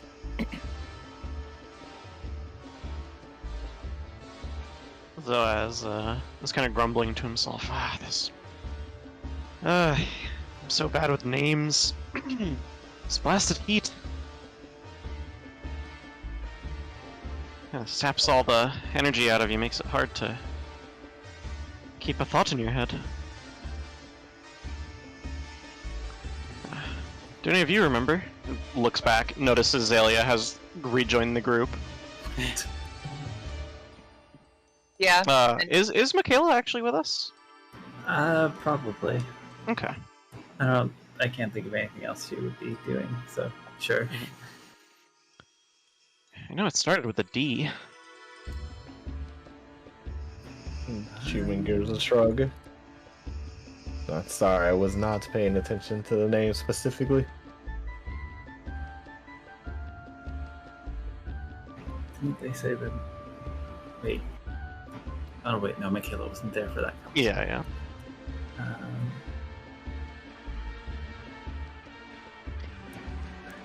What are you trying to find? Someone who has organized a way to get across the gorge without the bridge. Makayla raises up an eyebrow and looks incredulous. The plan is supposedly silly, but it works. It works, eh? Yes. Silly, dangerous plans. Does anyone here look like a sparker? Make a perception check. Sure. Then in the meantime, Chuman looks over to Twig. Might you remember the name? Back to the ground 20. Normally I'd have you here, but my thoughts were elsewhere. I'm sorry. And says, well, asking people can't be that hard. Perhaps we'll get lucky and stumble upon the right person first try. Xalia will actually audibly like snort at asking people can't be that hard.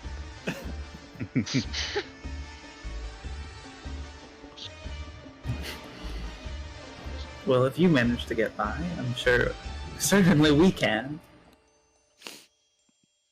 Makayla, you take a look at these people all around this oasis and stuff. No one has attire that suggests that they are part of the Sparkers Guild. Oh, okay.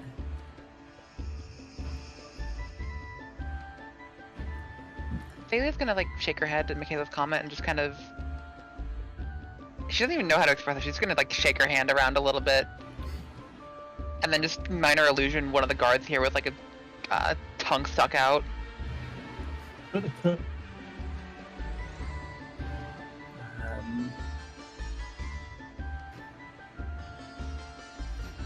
The people that you do see, Makayla, sorry, I neglected to explain that. Even though you're looking for Sparkies, you don't see any. You see what looks to be people that are similar to your group. Adventurers, explorers, merchants, and you do see like a guard here and there. No Doomstriders, and you see Pastiche. Let's see. Fucking way Pastiche real. With a 20, you also hear somebody behind you. You look around. Well, yeah, you hear somebody like behind you, so it sounds like someone's just coming up. I turn. Are they like approaching, or? They were approaching, but when you turn, they turn a corner. You get a quick glimpse of just like some like easy like breathy roby stuff. Sure. Yeah, I'd say Makayla was like about to respond to Xalia's like minor image, and then like cuts herself off as she like senses the person behind her and like turns sharply, sees nothing, kind of squints, and just turns back. Well, it seems Pastiche has already beat us here. Perhaps he might have heard the name you're looking for. Heard of this plan? Zoaz, hearing that Pastiche is here, looks around and will spot them. Ah, well, meeting up is a good idea anyway. See what Does they've been doing. sorry, go ahead. Zoaz looks at Twig. Yes? I just wanted to ask: does Pastiche look like noticeably perturbed, or is it like a? They're chilling. Okay. I don't think you would notice they're perturbed without asking, but Okay. you know. And from our viewpoint, we're technically seeing his back. It's true. Mm. Yeah, you're several tens feet away. It's like, oh, there's Pastiche. Unless you can see through him. Well, Zoaz begins walking over to Pastiche. Yeah, Twig will follow. Yeah, it's like- the body language is relaxed, not distraught. Uh-huh. It's like keeping an eye out for that corner, but isn't gonna be overly suspicious. Okay. You're just kind of like watching it in your peripheral. Yeah. Okay. Actually, she'd say, kind of quietly to Xalia, if you could say, like,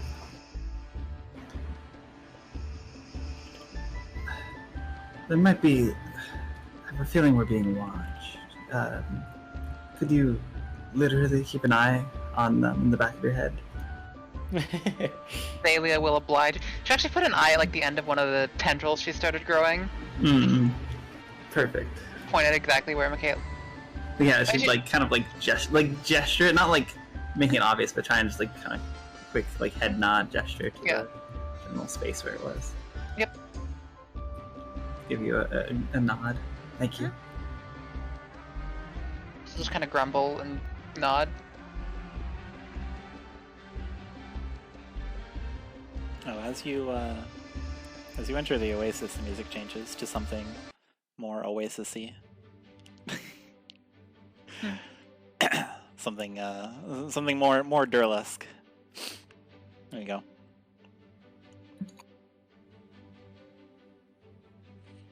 Okay, so what's the plan? Well, Zoaz and Twig, it seems like, are in the front of the group, so they'd probably be the first ones to meet Pastiche, or meet up with Pastiche. Okay. And Zoaz would say, "Ah, Pastiche! I lost track of you." Pastiche flits their tongue a bit without turning around. Zoaz, it's good to see you. While we were separated, I made some plans. I will need to return here in a week's time. Zoaz nods. Alright. Well, depending on how things go, we'll see how long we're here. Hopefully not that long, but we will certainly come back.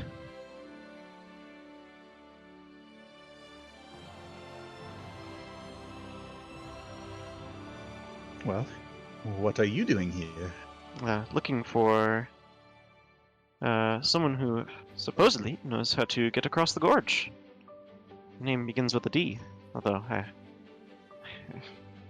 I'm bad with names. I appear to have lost it. Well, I've heard of no such person, but surely they would have drawn some attention if they have a way across the gorge. Zoaz nods and says, yes, the shopkeep referred me to them.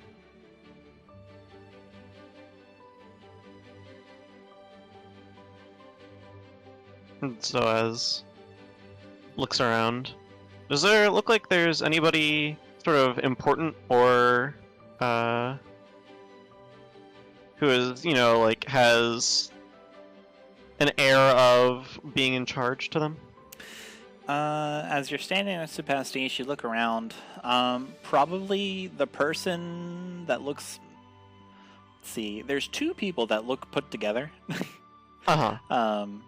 There is an elf next to Pastiche, maybe about like 30 feet away, just kind of like brushing the raptor. And then there is a dwarf with kind of like a top knot, just a little bit ways down the bank from them. They're kind of hanging out with a gith Yankee. They're just kind of like pointing at each other, pointing at saddlebags, and just they seem to be having a discussion. Okay. Well, I guess given that they're next to Pastiche, or he is next to Pastiche, Zoaz will just walk up to the closest person, the elf, and say, "Hello, sir." There's a let's see, Xalia, as this happens, as Zoaz walks, so like just these two things happen simultaneously. A gnome enters your view, and like I mean, there's many people that are like moving and backwards and forwards around here. But from the point that Makayla told you to look, there is a gnome that comes around like a corner of like a residential building.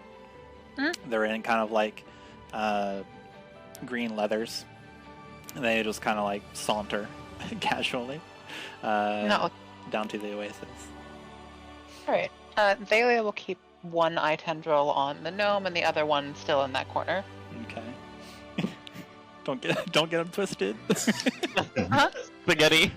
I mean, if they get twisted, she just fixes it. Right. She's a shapeshifter. Yeah, I mean, soup.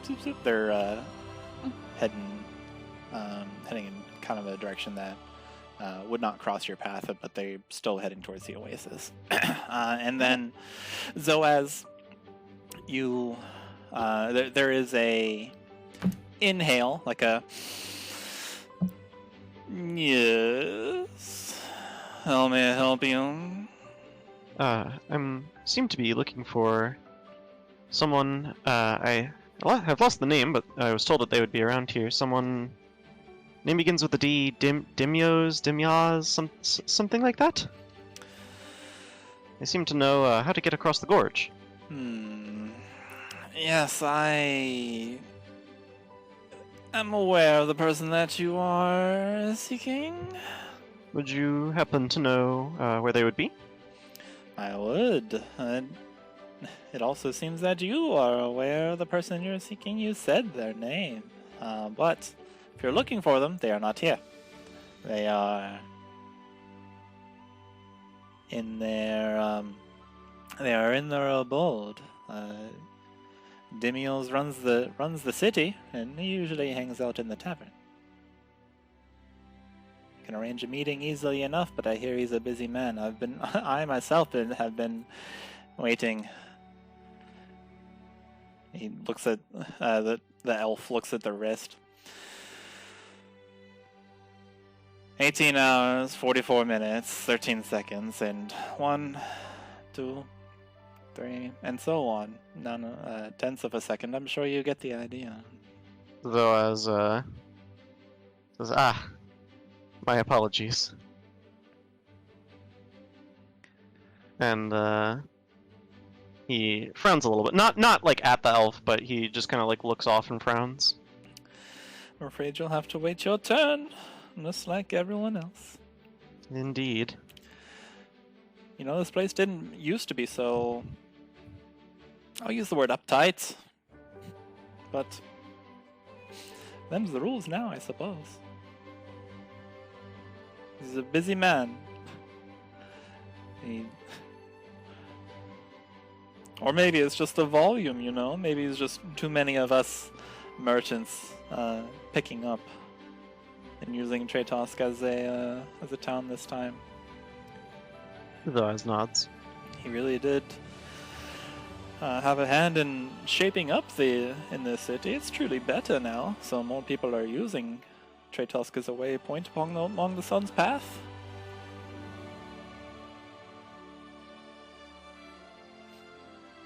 And they just kind of like continue on idle conversation for like 5 more minutes.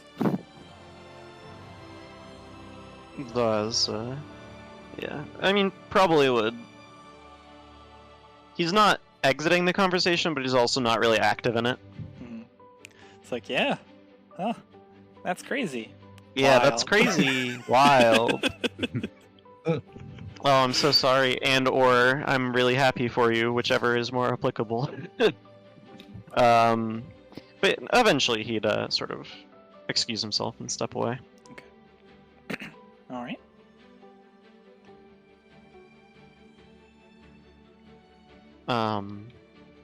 And inform the group that the person they're looking for has a large backlog of meetings to attend to. Well,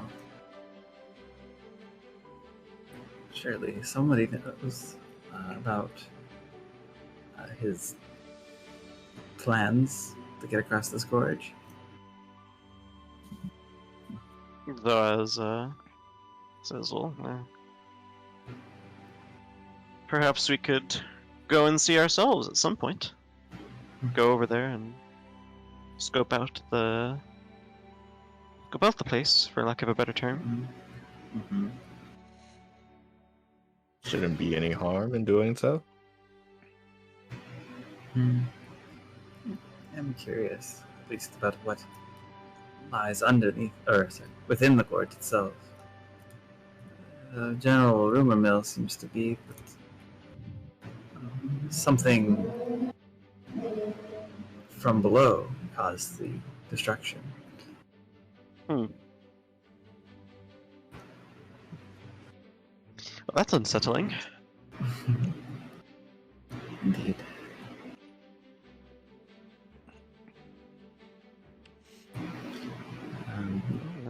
With all these earthquakes and old ancient structures being uncovered, who knows what could be down there?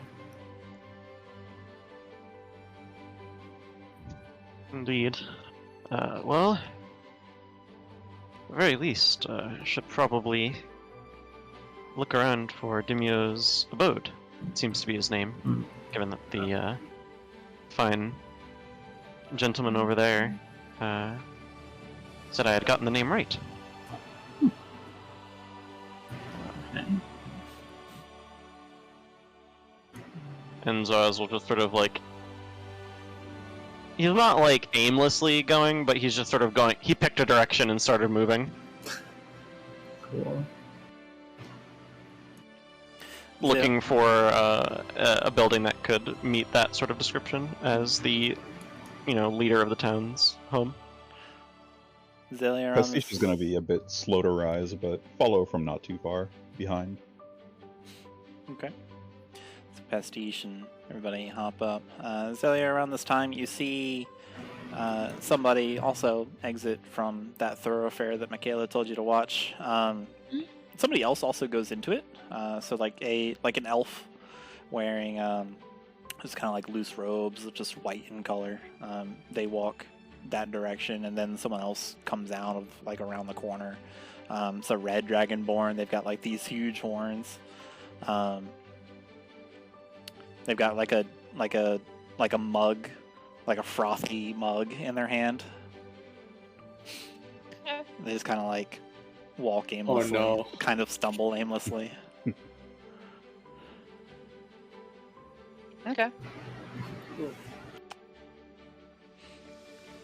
Xalia will note that and just kind of continue playing lookout. Yeah, and you've been watching the Rock Gnome too. Is that accurate? Mm-hmm. Okay. Yeah. They go over to this kind of like little table / picnic bench thing, like park area thing. That's got like parchments and stuff like all over it. They're using like a book and some other like baubles as paperweights, and they just jump on the like they jump on one of the benches, and then they just kind of like pore over the parchments. They're looking like pointing at things and tracing things. Okay. Xalia will probably lose interest in this gnome. Okay. Zoaz, as you're exiting the oasis, let's see here. You see all these people around. As far as structures here at the Oasis. There's roll me a perception check, actually. Okay.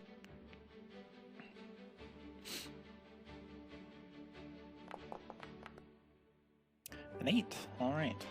So you're looking around. You only notice a single guard, but they appear to be just kind of like away from most of the people, and they don't appear to be guarding. Like they don't appear to be on duty. They just have their arms crossed, like leaning against like a little kind of like stone. What's the word? Just some kind of stone structure. It's a little too far away, and there's they don't really seem to be like looking at anybody or anything, so they just seem to be off duty. But other than that, you don't see like anything that is different than what the current people are. But you do like you see the tavern. It's within walking distance of the Oasis. It's close to it.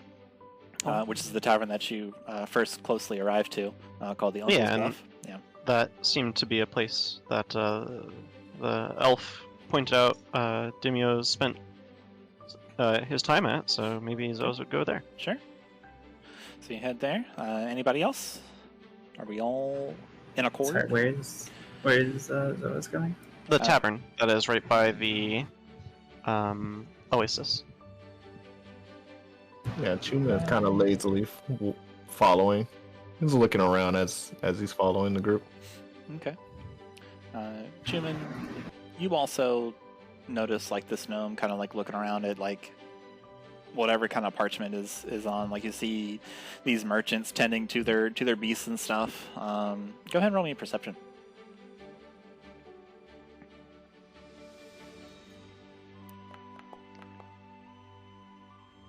Okay. Let's see. As you're just looking around, see the gnome's got kind of like a little pen. They're just marking things. It looks like they're doing something like quick, but it also just be because they're small, so their movements naturally look quicker. And I mean, you look out across the Oasis and just at the lovely green waters, and you can see, yeah, it's pretty. There's not a whole lot going on here. That like nothing's on fire. It's terrible, really. Darn, not on fire. Yeah. Yeah, I think outside of sticking around the Oasis for a moment, just enjoying the scenery, then they'll join the tavern a little later. Yeah, a nice relax. It's easy to see why Pastiche chose to come here. And you're able to breathe a moment, and yeah. After you all catch your breath and gather yourselves, Xalia, no more people kind of like go in or out of that that spot that Makayla bade you watch. Yeah, I would ask Makayla, I'd ask Xalia, as we were, I guess, leaving, if there was anything, if she noticed anything. Xalia will create minor illusions of the gnome and dragonborn.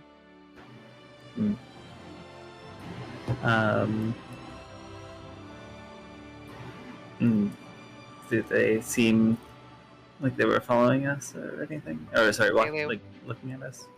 The little figures will go off, and then the gnome will go start drawing. The dragonborn will just wander off with his drink. Makayla will kind of, I guess, relax a little bit. And so, I suppose I was just being paranoid then. I guess. I don't know who in the city would be trying to follow us. Are you saying that out loud? Or... Yes, I said that out loud. I don't know why anyone in this city would be trying to follow us. Just got here. As far as we know, as far as I know, none of us know anyone here. Right. Looks around. Zoaz shrugs. Not to my knowledge. Not so far. You may or may not notice a nervous chuckle from Pastiche.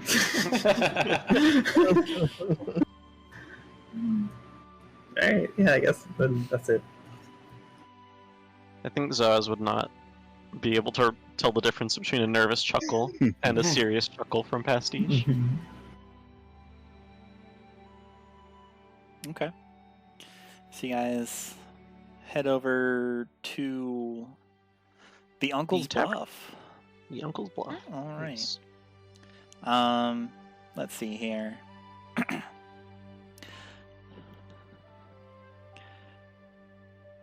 As you head on back, there is still the cart parked outside that you all saw this boisterous, handsome man speaking about, like, and talking to you, Zoaz, earlier, and also Pastiche. The man's not here, but there is the dwarf still here. Looks like he's been posted up, just hanging out. And there's still all that stuff. There's the opening of the lovely tavern. It's got the, big red sails going over it.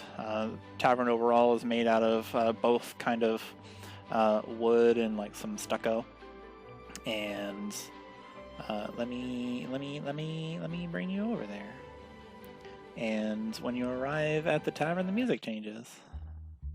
Whoa. Whoa. Crazy. The tune in your heart and the song in your head it changes as you arrive at the tavern. Insane. And you arrive out here.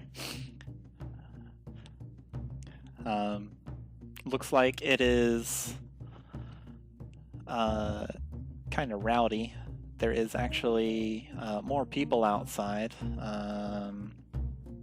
but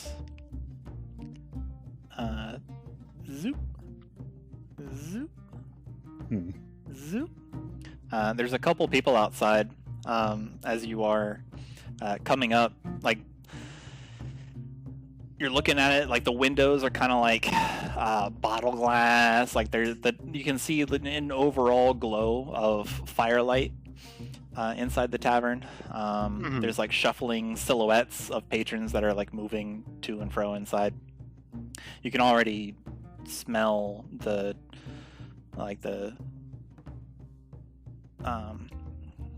what you call it, the meat that's cooking in there. They've got like a little kind of chimney that's just spewing out white smoke, and it is smelly, meaty smoke. It's kind of like porky. And you can hear like some muffled music. It's bawdy, but it's pleasant. It finds its way to your ears. You can hear laughter from inside. Some kind of like drunken shouts. There's it looks like people are having a good time. You can see three fellows just kind of like drinking outside. They're just kind of like chilling back in little rocking chairs. One of them is on top of a barrel, just kind of like rocking back and forth. The barrel itself is leaning. And so like they're just holding their little mugs and in their hands tightly. They just kind of they're not focused on you, but they like all three of them are looking in a particular direction. Like their heads are visibly turned.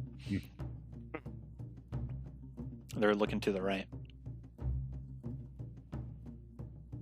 I think Zoaz would probably just be walking by, towards the entrance. Okay. You can see these people. So as you're walking past them, and like the rest of your party hesitates maybe. As you're walking past them, you can hear you can hear one of them kind of like mutter under his breath. The pearlescent one on the right. Like, what, the one with the double saddlebags? Yep, that's my bet. And then I'll say curiously, you look over in the direction that they're talking, and they're just there's 3 raptors. And then just after a moment, there one that is overall more green and yellow just dips its head and drinks from a bucket of water, and then the 3 people just kind of like laugh. Pay up, pay up, pay up. Got it. Cool game. You hear some knocking on the table.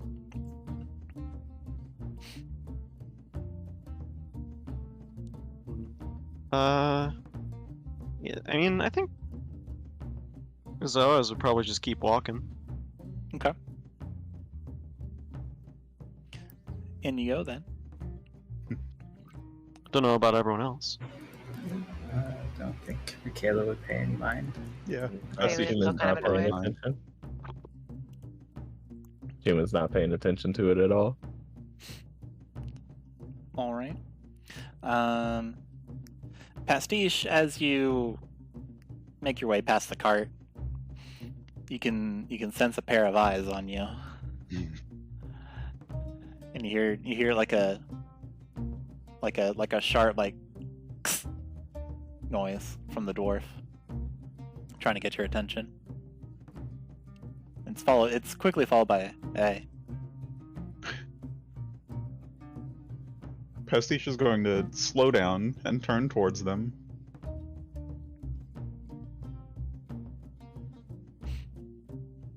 Come here.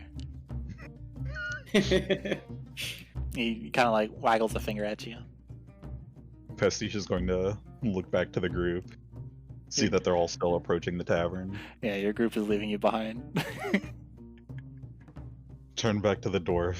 I mean, Xalia probably is Approach. literally watching this, but from Oh. so Xalia is observing out of your. you see a tendril pointed at you.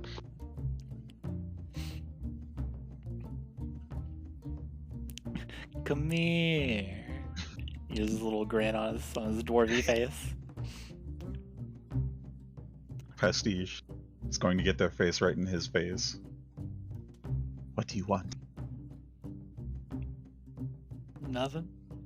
I just wanted to see if you'd do it. Uh-oh. Well, I'm here.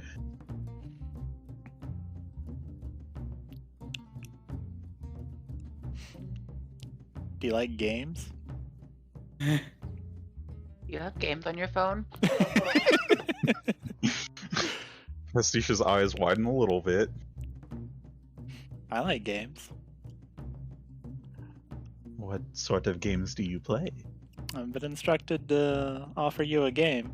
Instructed? Yeah, would you like to play a game? By whom? Oh, I think you know.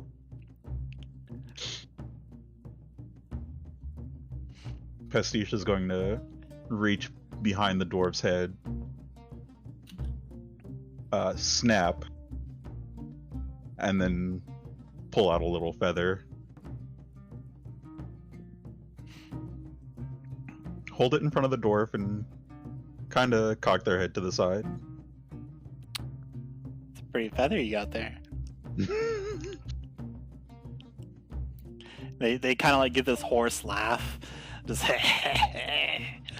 and like you can see their teeth. They're actually kind of decent. They're not gross or anything. You can like this dwarf is just like super relaxed, just leaning one arm against the cart as you do this. You can hear some squeaky toy noises in the background. You're not sure where they come from. You assume it's Xalia. You seem like you're And- having a good time, so what's this game? Guess what?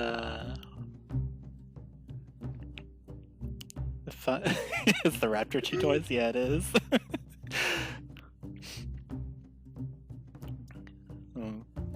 It's one of those guess what's in my pocket kind of games. If you win, you win. Wow. If you lose, you lose.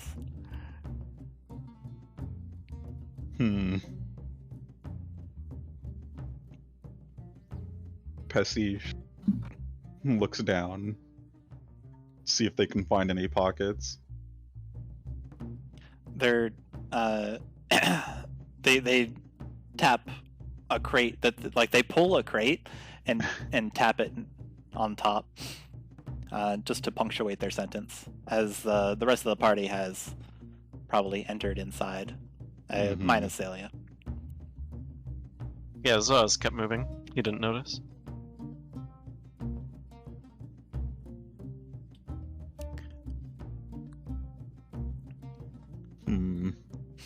If you win, I'll tell you where she is. If you lose, tell me where that crab is. And how do I know you will honor the deal? I'll show you what's in my box. What? What? Now? You have to guess first. Then how do I know you will honor the deal? Oh, I'm pretty trustworthy. I haven't told a lie today. Well, that's a coincidence. Neither have I. It seems that we understand each other then. I think it would be a fun game. Pastiche is going to look at the box, knock on it a couple times.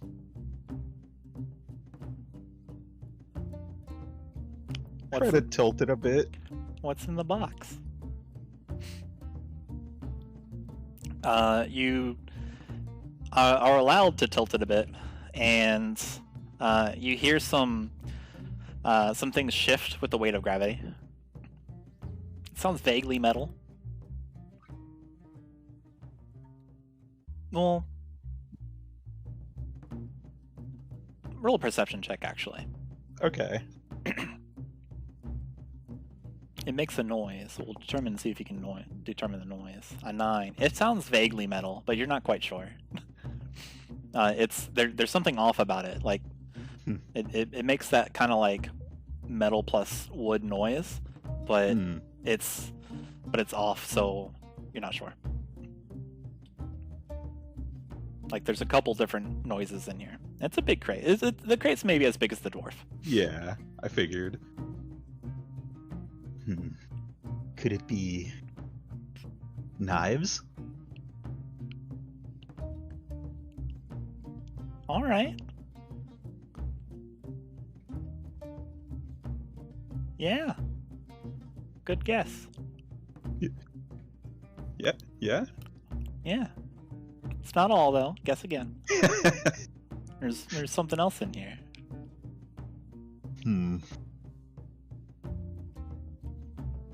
Pastiche is going to jostle it a little more violently this time. Okay. The dwarf just watching you just looks amused. So you jostle a little bit, and the dwarf goes on. There's only one knife in there. It's not the majority. So can't say you won if didn't guess what's in it. You jostle it again, kind of like move it back and forth. Roll another perception check.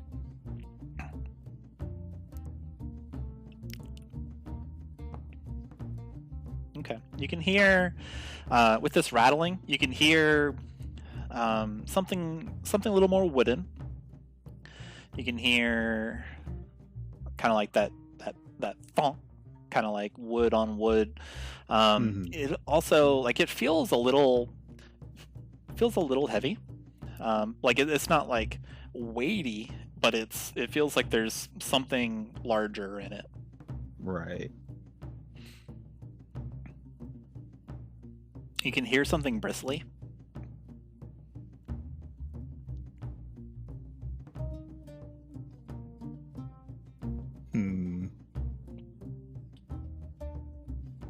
Well, if there is only one knife, perhaps there is a brush, an easel, some other form of art supply in there?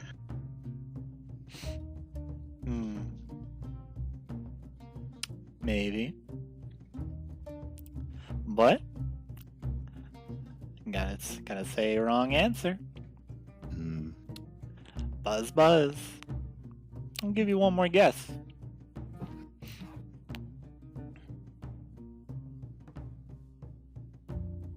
Pastiche kind of looks down at the box, and back at the dwarf. Dwarf's just got this grin on it. He looks like he's about to burst out laughing. If I have another guess, then I haven't lost yet, right? Game's still going, that's right. Pastiche is going to turn around and start walking towards the tavern.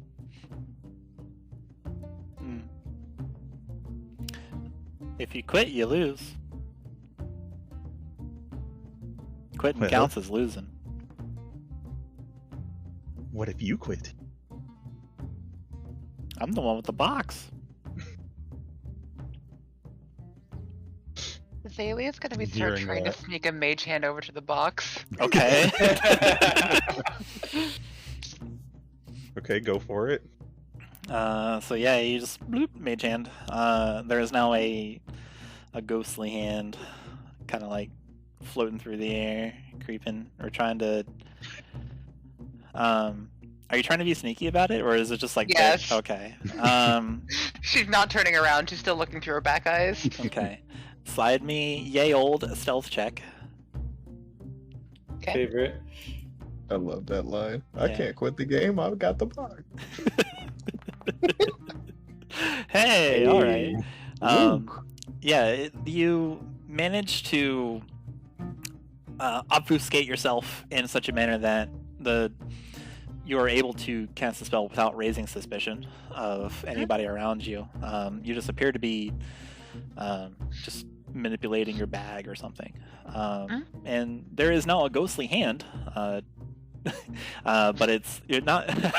I would guess like nobody's able to pin it on you, but it's a ghost hand just floating in the air now. It's gonna like just spin around, fly around a little bit, and then just kind of, make it a little bit of a spectacle, and then it's gonna wander off in the approximate direction of the box after Okay. people are bored of it. All right. There's some jeering from the 3 people that are raptor watching ahead of you, and it's like, yeah, magic hand. Yeah. Well, one of them tries to like offer it a drink and like holds out a pint. You're thirsty. Oh, Xalia will it'll pick up the drink and dump it on his head. yeah. Oh. The other 2 like laugh and jeer and like kind of like punch the dude in the arms, like, aha. Bet you were thirsty, eh? As this is going on, Pastiche is going to grab at the box and start slowly sliding it towards the edge of the cart. Okay. The dwarf just kind of like watches you, grinning. You want to know what's in the box? You don't have to break it. I mean, you can if you want. I don't care. It's not mine.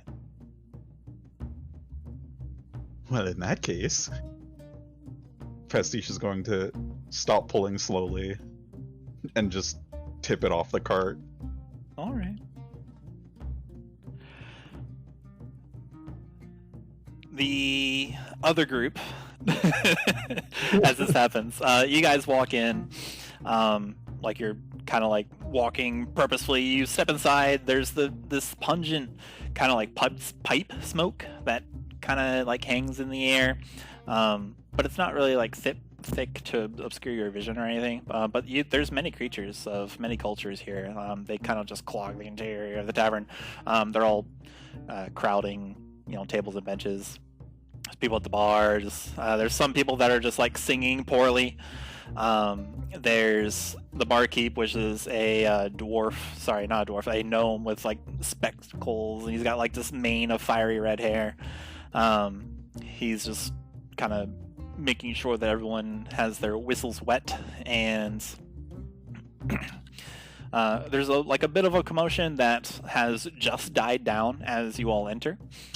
So now there's just people that are just shuffling off, and they've got platters that arrive at their tables, with just like greasy meat, long strips of baguette bread, huge like honkin' like haunches of meat on sticks, and just of course the sloshing tankards.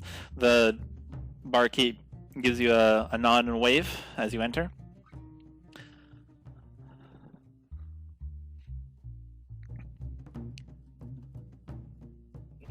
Chuman just nods. And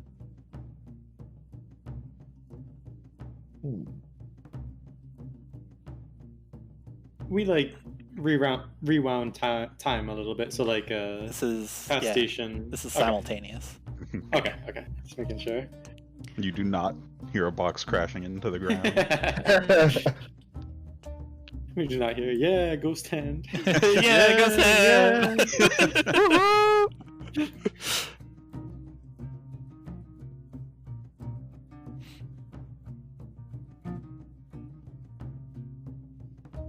I suppose Zoaz would be looking around for anyone that he feels could fit the description of leader of the town. Okay, everyone here is kind of sloshed. Uh-huh. Give me an insight check. Okay. In theory, Zoaz should be good at these, but All right. not exactly. 14. You just kind of look around, knowing kind of only the name. It's difficult to just go by like who looks like they should run a city. I mean, like the bartender looks like they're in charge, but that's clearly not. Only the bartender looks like they could be in charge of anything. Uh-huh. And in fact, as they see you, you and your group looking in, the bartender waves you over. Alright, Coves, what'll it be? Zoaz just kind of says, well, we're looking for someone, actually. Chance they'd be here in the bar. One Dimios? Ah. Well, Archie's a little busy these days. Is he inspecting you? Do you have iron? No, we're not. Zoaz, like, shakes his head like, what? At that last bit. And then says, no, he's not expecting us. But we heard that he could help us get across the gorge. Ah, that. Yeah, we certainly can, if that's what you're after. Do you know anything of this apparent plan to get across? I do. It is actually not necessary to speak directly to Dimios. You can simply go over there and say, hey, I would like to get across, please. And by golly, they'll make sure you get across. If my point is getting across to you. Zoaz, like, narrows his eyes. Oh, I see it is not. My apologies. Let me here. Sit down. What is your order? Let us talk over. You see, the the genius plan that our genius Archie has concocted. It puts you a little airborne, yeah. Zoaz frowns. It is. It is a big gap until we fix it. We just hurl you, we just hurl you over the documents.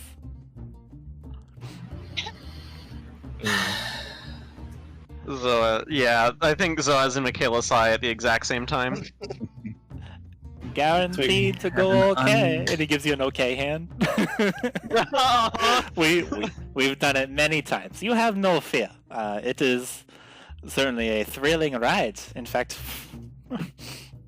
people have How many of praised those people have landed on the other side unharmed? quite a few. And how are you launching these people across? With trebuchets. We built them. We built them because they are easier to build than an entire bridge. Yeah. So since we are unaware of, Our raptors are pretty well trained, but I do not think I can tell them to be thrown by a trebuchet over a Indeed. gorge. well, if you are afraid of soaring through the air, it is understandable. But you'll simply have to wait until we will first rebuild the bridge and also prevent it from happening again by taking out those nasty snake aberrations. What? Snake aberrations? Aye. Somebody caught glimpse of one of them hanging out below the bridge. So, if they're below it, the bridge is broken. Obviously.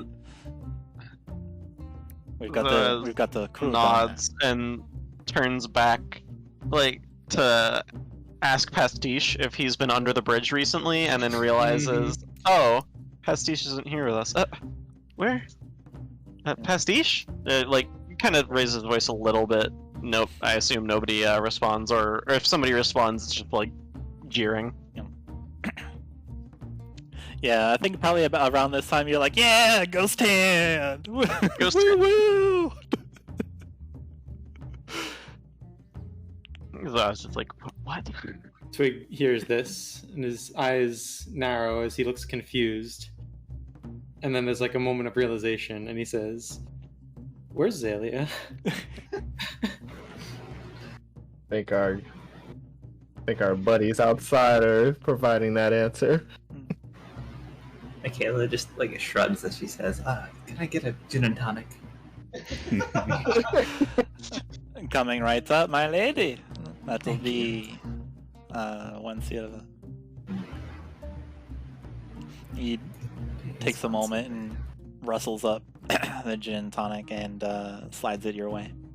It's on like a nice coaster. I'll give him 2 silver for he's been so nice and cooperative with us. Thank you. After me own hunt. Or is Appreciate the information. Indeed. Or is this a SOP or expense money? It's a tip. Never mind, my mistake. There was a bit of grease on the table, so I cleaned it up super quick. Sure. Shakes her head and just takes a sip. And just kind of like gets comfy. We're in for the long haul, eh? Zoaz is just like, how do they get? How do they always get out of sight so soon? Twig will like. Sorry, go ahead. I literally was just saying hi, Figma. Oh. Twig will like tilt his head at the barman and say, "Listen, beggar maker, just in case you're trying to have some fun with my friends here, is that business with the trebuchet actually real?" I'm not trying to cheat. I am here to.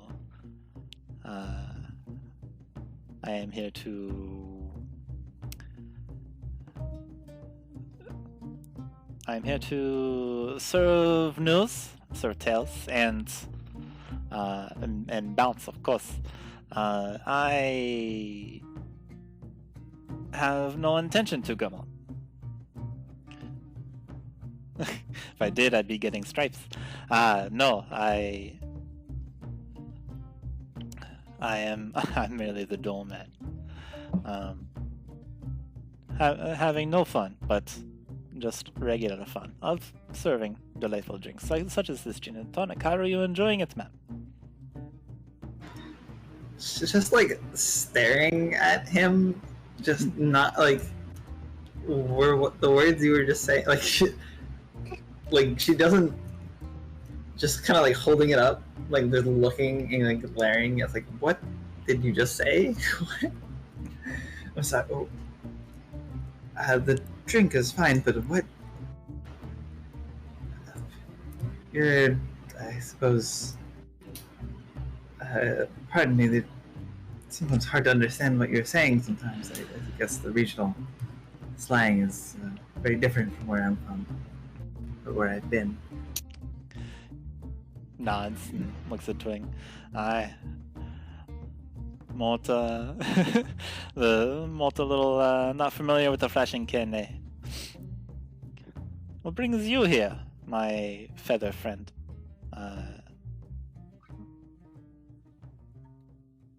Twig looks a little green from hearing the news and just says, "Well, we're just trying to pass through, but well, you know." I see. Are you a family man? Fancy bulls? Are you faculty work, or is it just regular flash? Zoaz is just like he's Wait. like bewildered, like looking back and forth between the two of them. Yeah, I'm just like looking at like Zoaz and Chuman. Like, are you also hearing this? Am I think, like, I think was at that this my point drink? Zoaz would Like- think maybe the bartender is drunk off his own stock. like what? Chuman is actually pretty unfazed about this entire thing. You can. The bartender continues. You can tell me you have no fear of foist here due to the regulations by Archie. You'll have a yeah. Twig will shake his head and say,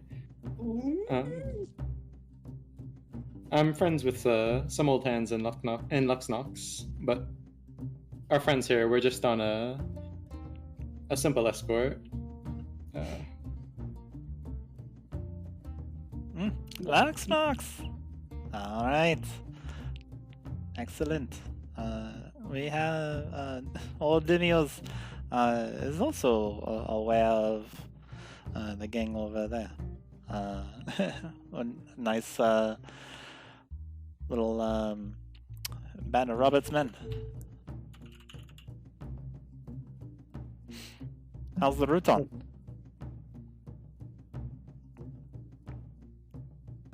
I'm sorry, what was that last? Oh, my apologies. It's noisy in here. Hey, shut up! And he throws he throws a handkerchief at somebody that's just pounding on their thing. How is the route on? Twig will nod and say, "Oh, you know, same as ever. I'm getting by." Yeah. Thank you. Thank you very much. It's always here to hear the news and have a cackle. Do you need anything? Do you need any assistance? A pair of eyes? Do you need to bed down for any fingers? Or do you... Shoot, we can even accommodate Bing in the documents. Any cove is a cove of ours. So it's just like, okay, maybe this guy's insane. Like thinking to himself. Well, if you knew of any other way to bing this town, it would be greatly appreciated.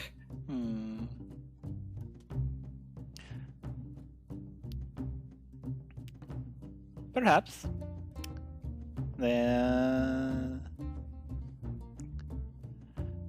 Does Twig have a drink right now? Like on him? Not at the moment, no. Okay, because if he did, Zoaz would be checking out his drink. I love what he's having. Maybe not that. Yeah. Perhaps there is a capital naturally, if it's part of a tit for tat, you know, and if sometimes it is a to say it is so that there are no conflict, that no one is caught with band of contra, that sort of thing. We can discuss it. I can make an appointment for you, and we can crop the crib. Twig nods and says, "I would appreciate that." All right, this cove is a call. Excellent. Well, I noticed that you have been dry for a while. Can I get you a drink at least while we discuss things? Twig, you may not want to drink. That's, I mean, Zoaz is just kind of, he's just like, what is going on? It seems Zoaz? What do you mean, Zoaz? We're just having a conversation. You seem to be understanding him. Would you mind translating what he's been saying to us? Because I don't think any of us are able to follow along here. As you say that, Makayla, the bartender who has been speaking with Twig this far, he actually has already collected a drink and like he slides it to you, and he just kind of like chuckles. Dodgies. I love the flesh lingo around dodgies. It always just has something of a joke. This is just like, what is happening? Twig like smiles to the bartender and turns back to Makayla and Zoaz and says, "Well, it's just some small talk. The dialect back in Luxnox was similar." Ah, I see. I have not come across it in Luxnox, and I'm from there, but perhaps things have changed while I was away for a month. Zoaz.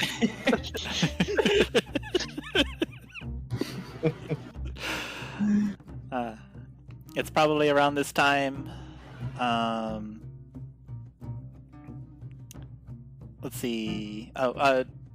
Yeah, probably around this time that you guys hear a crate crashing, just like the splattering of wood and like splintering off and all that kind of stuff. As Pastiche and Xalia, you see, or Xalia, you watch as Pastiche just pushes this crate off of this cart, and a crash goes everywhere. What splatters out is, as you guessed, a knife,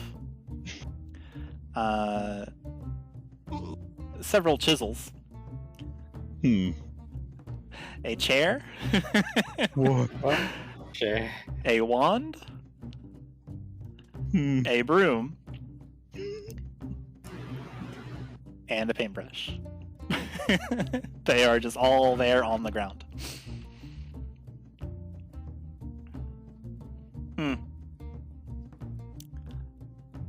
You're supposed to guess what's in the crate, not break the crate. That's cheating, and if you cheat, you lose.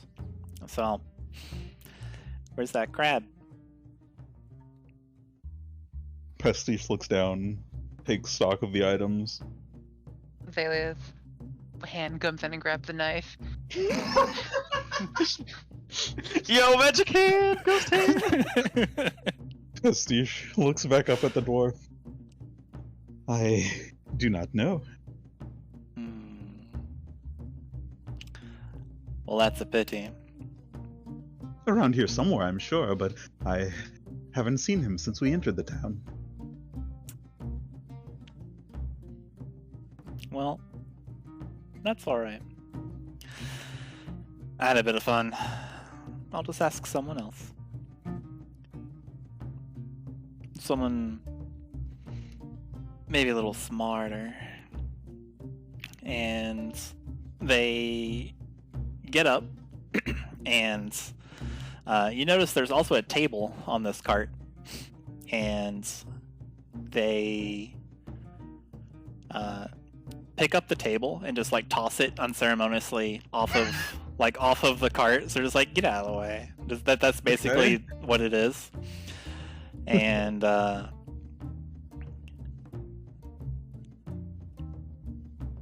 when this happens, there's now a table next to you.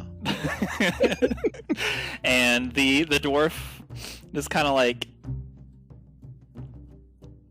sits on the part where like the reins of their raptor are like on the front. I forget what the actual term is for it, like left front of a cart where you direct the steed.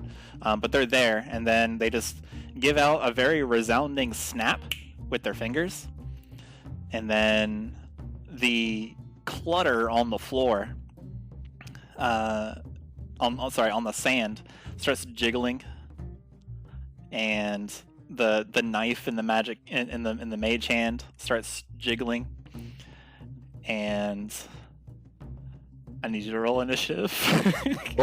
Oh.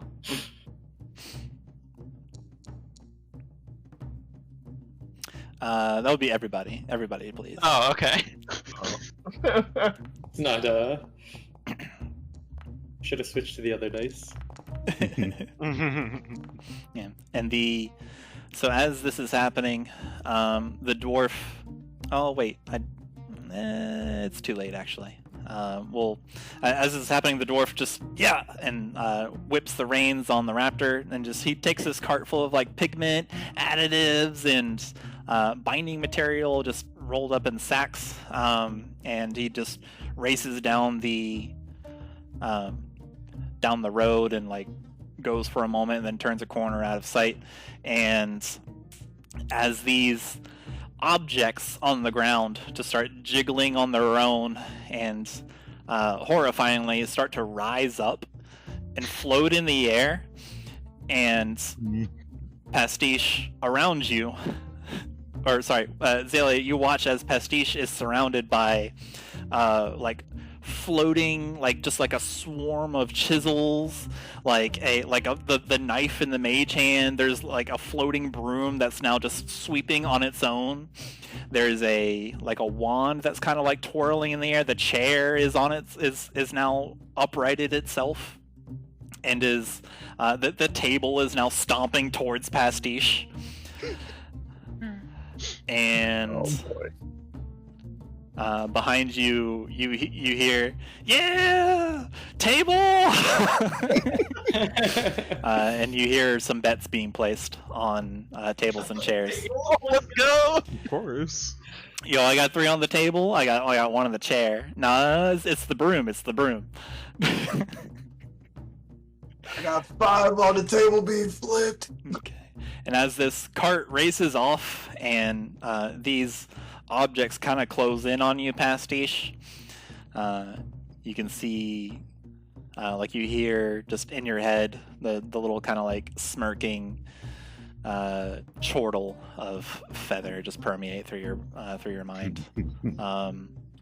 And that's where we'll start off next time. Cool. Nice. Gotta say.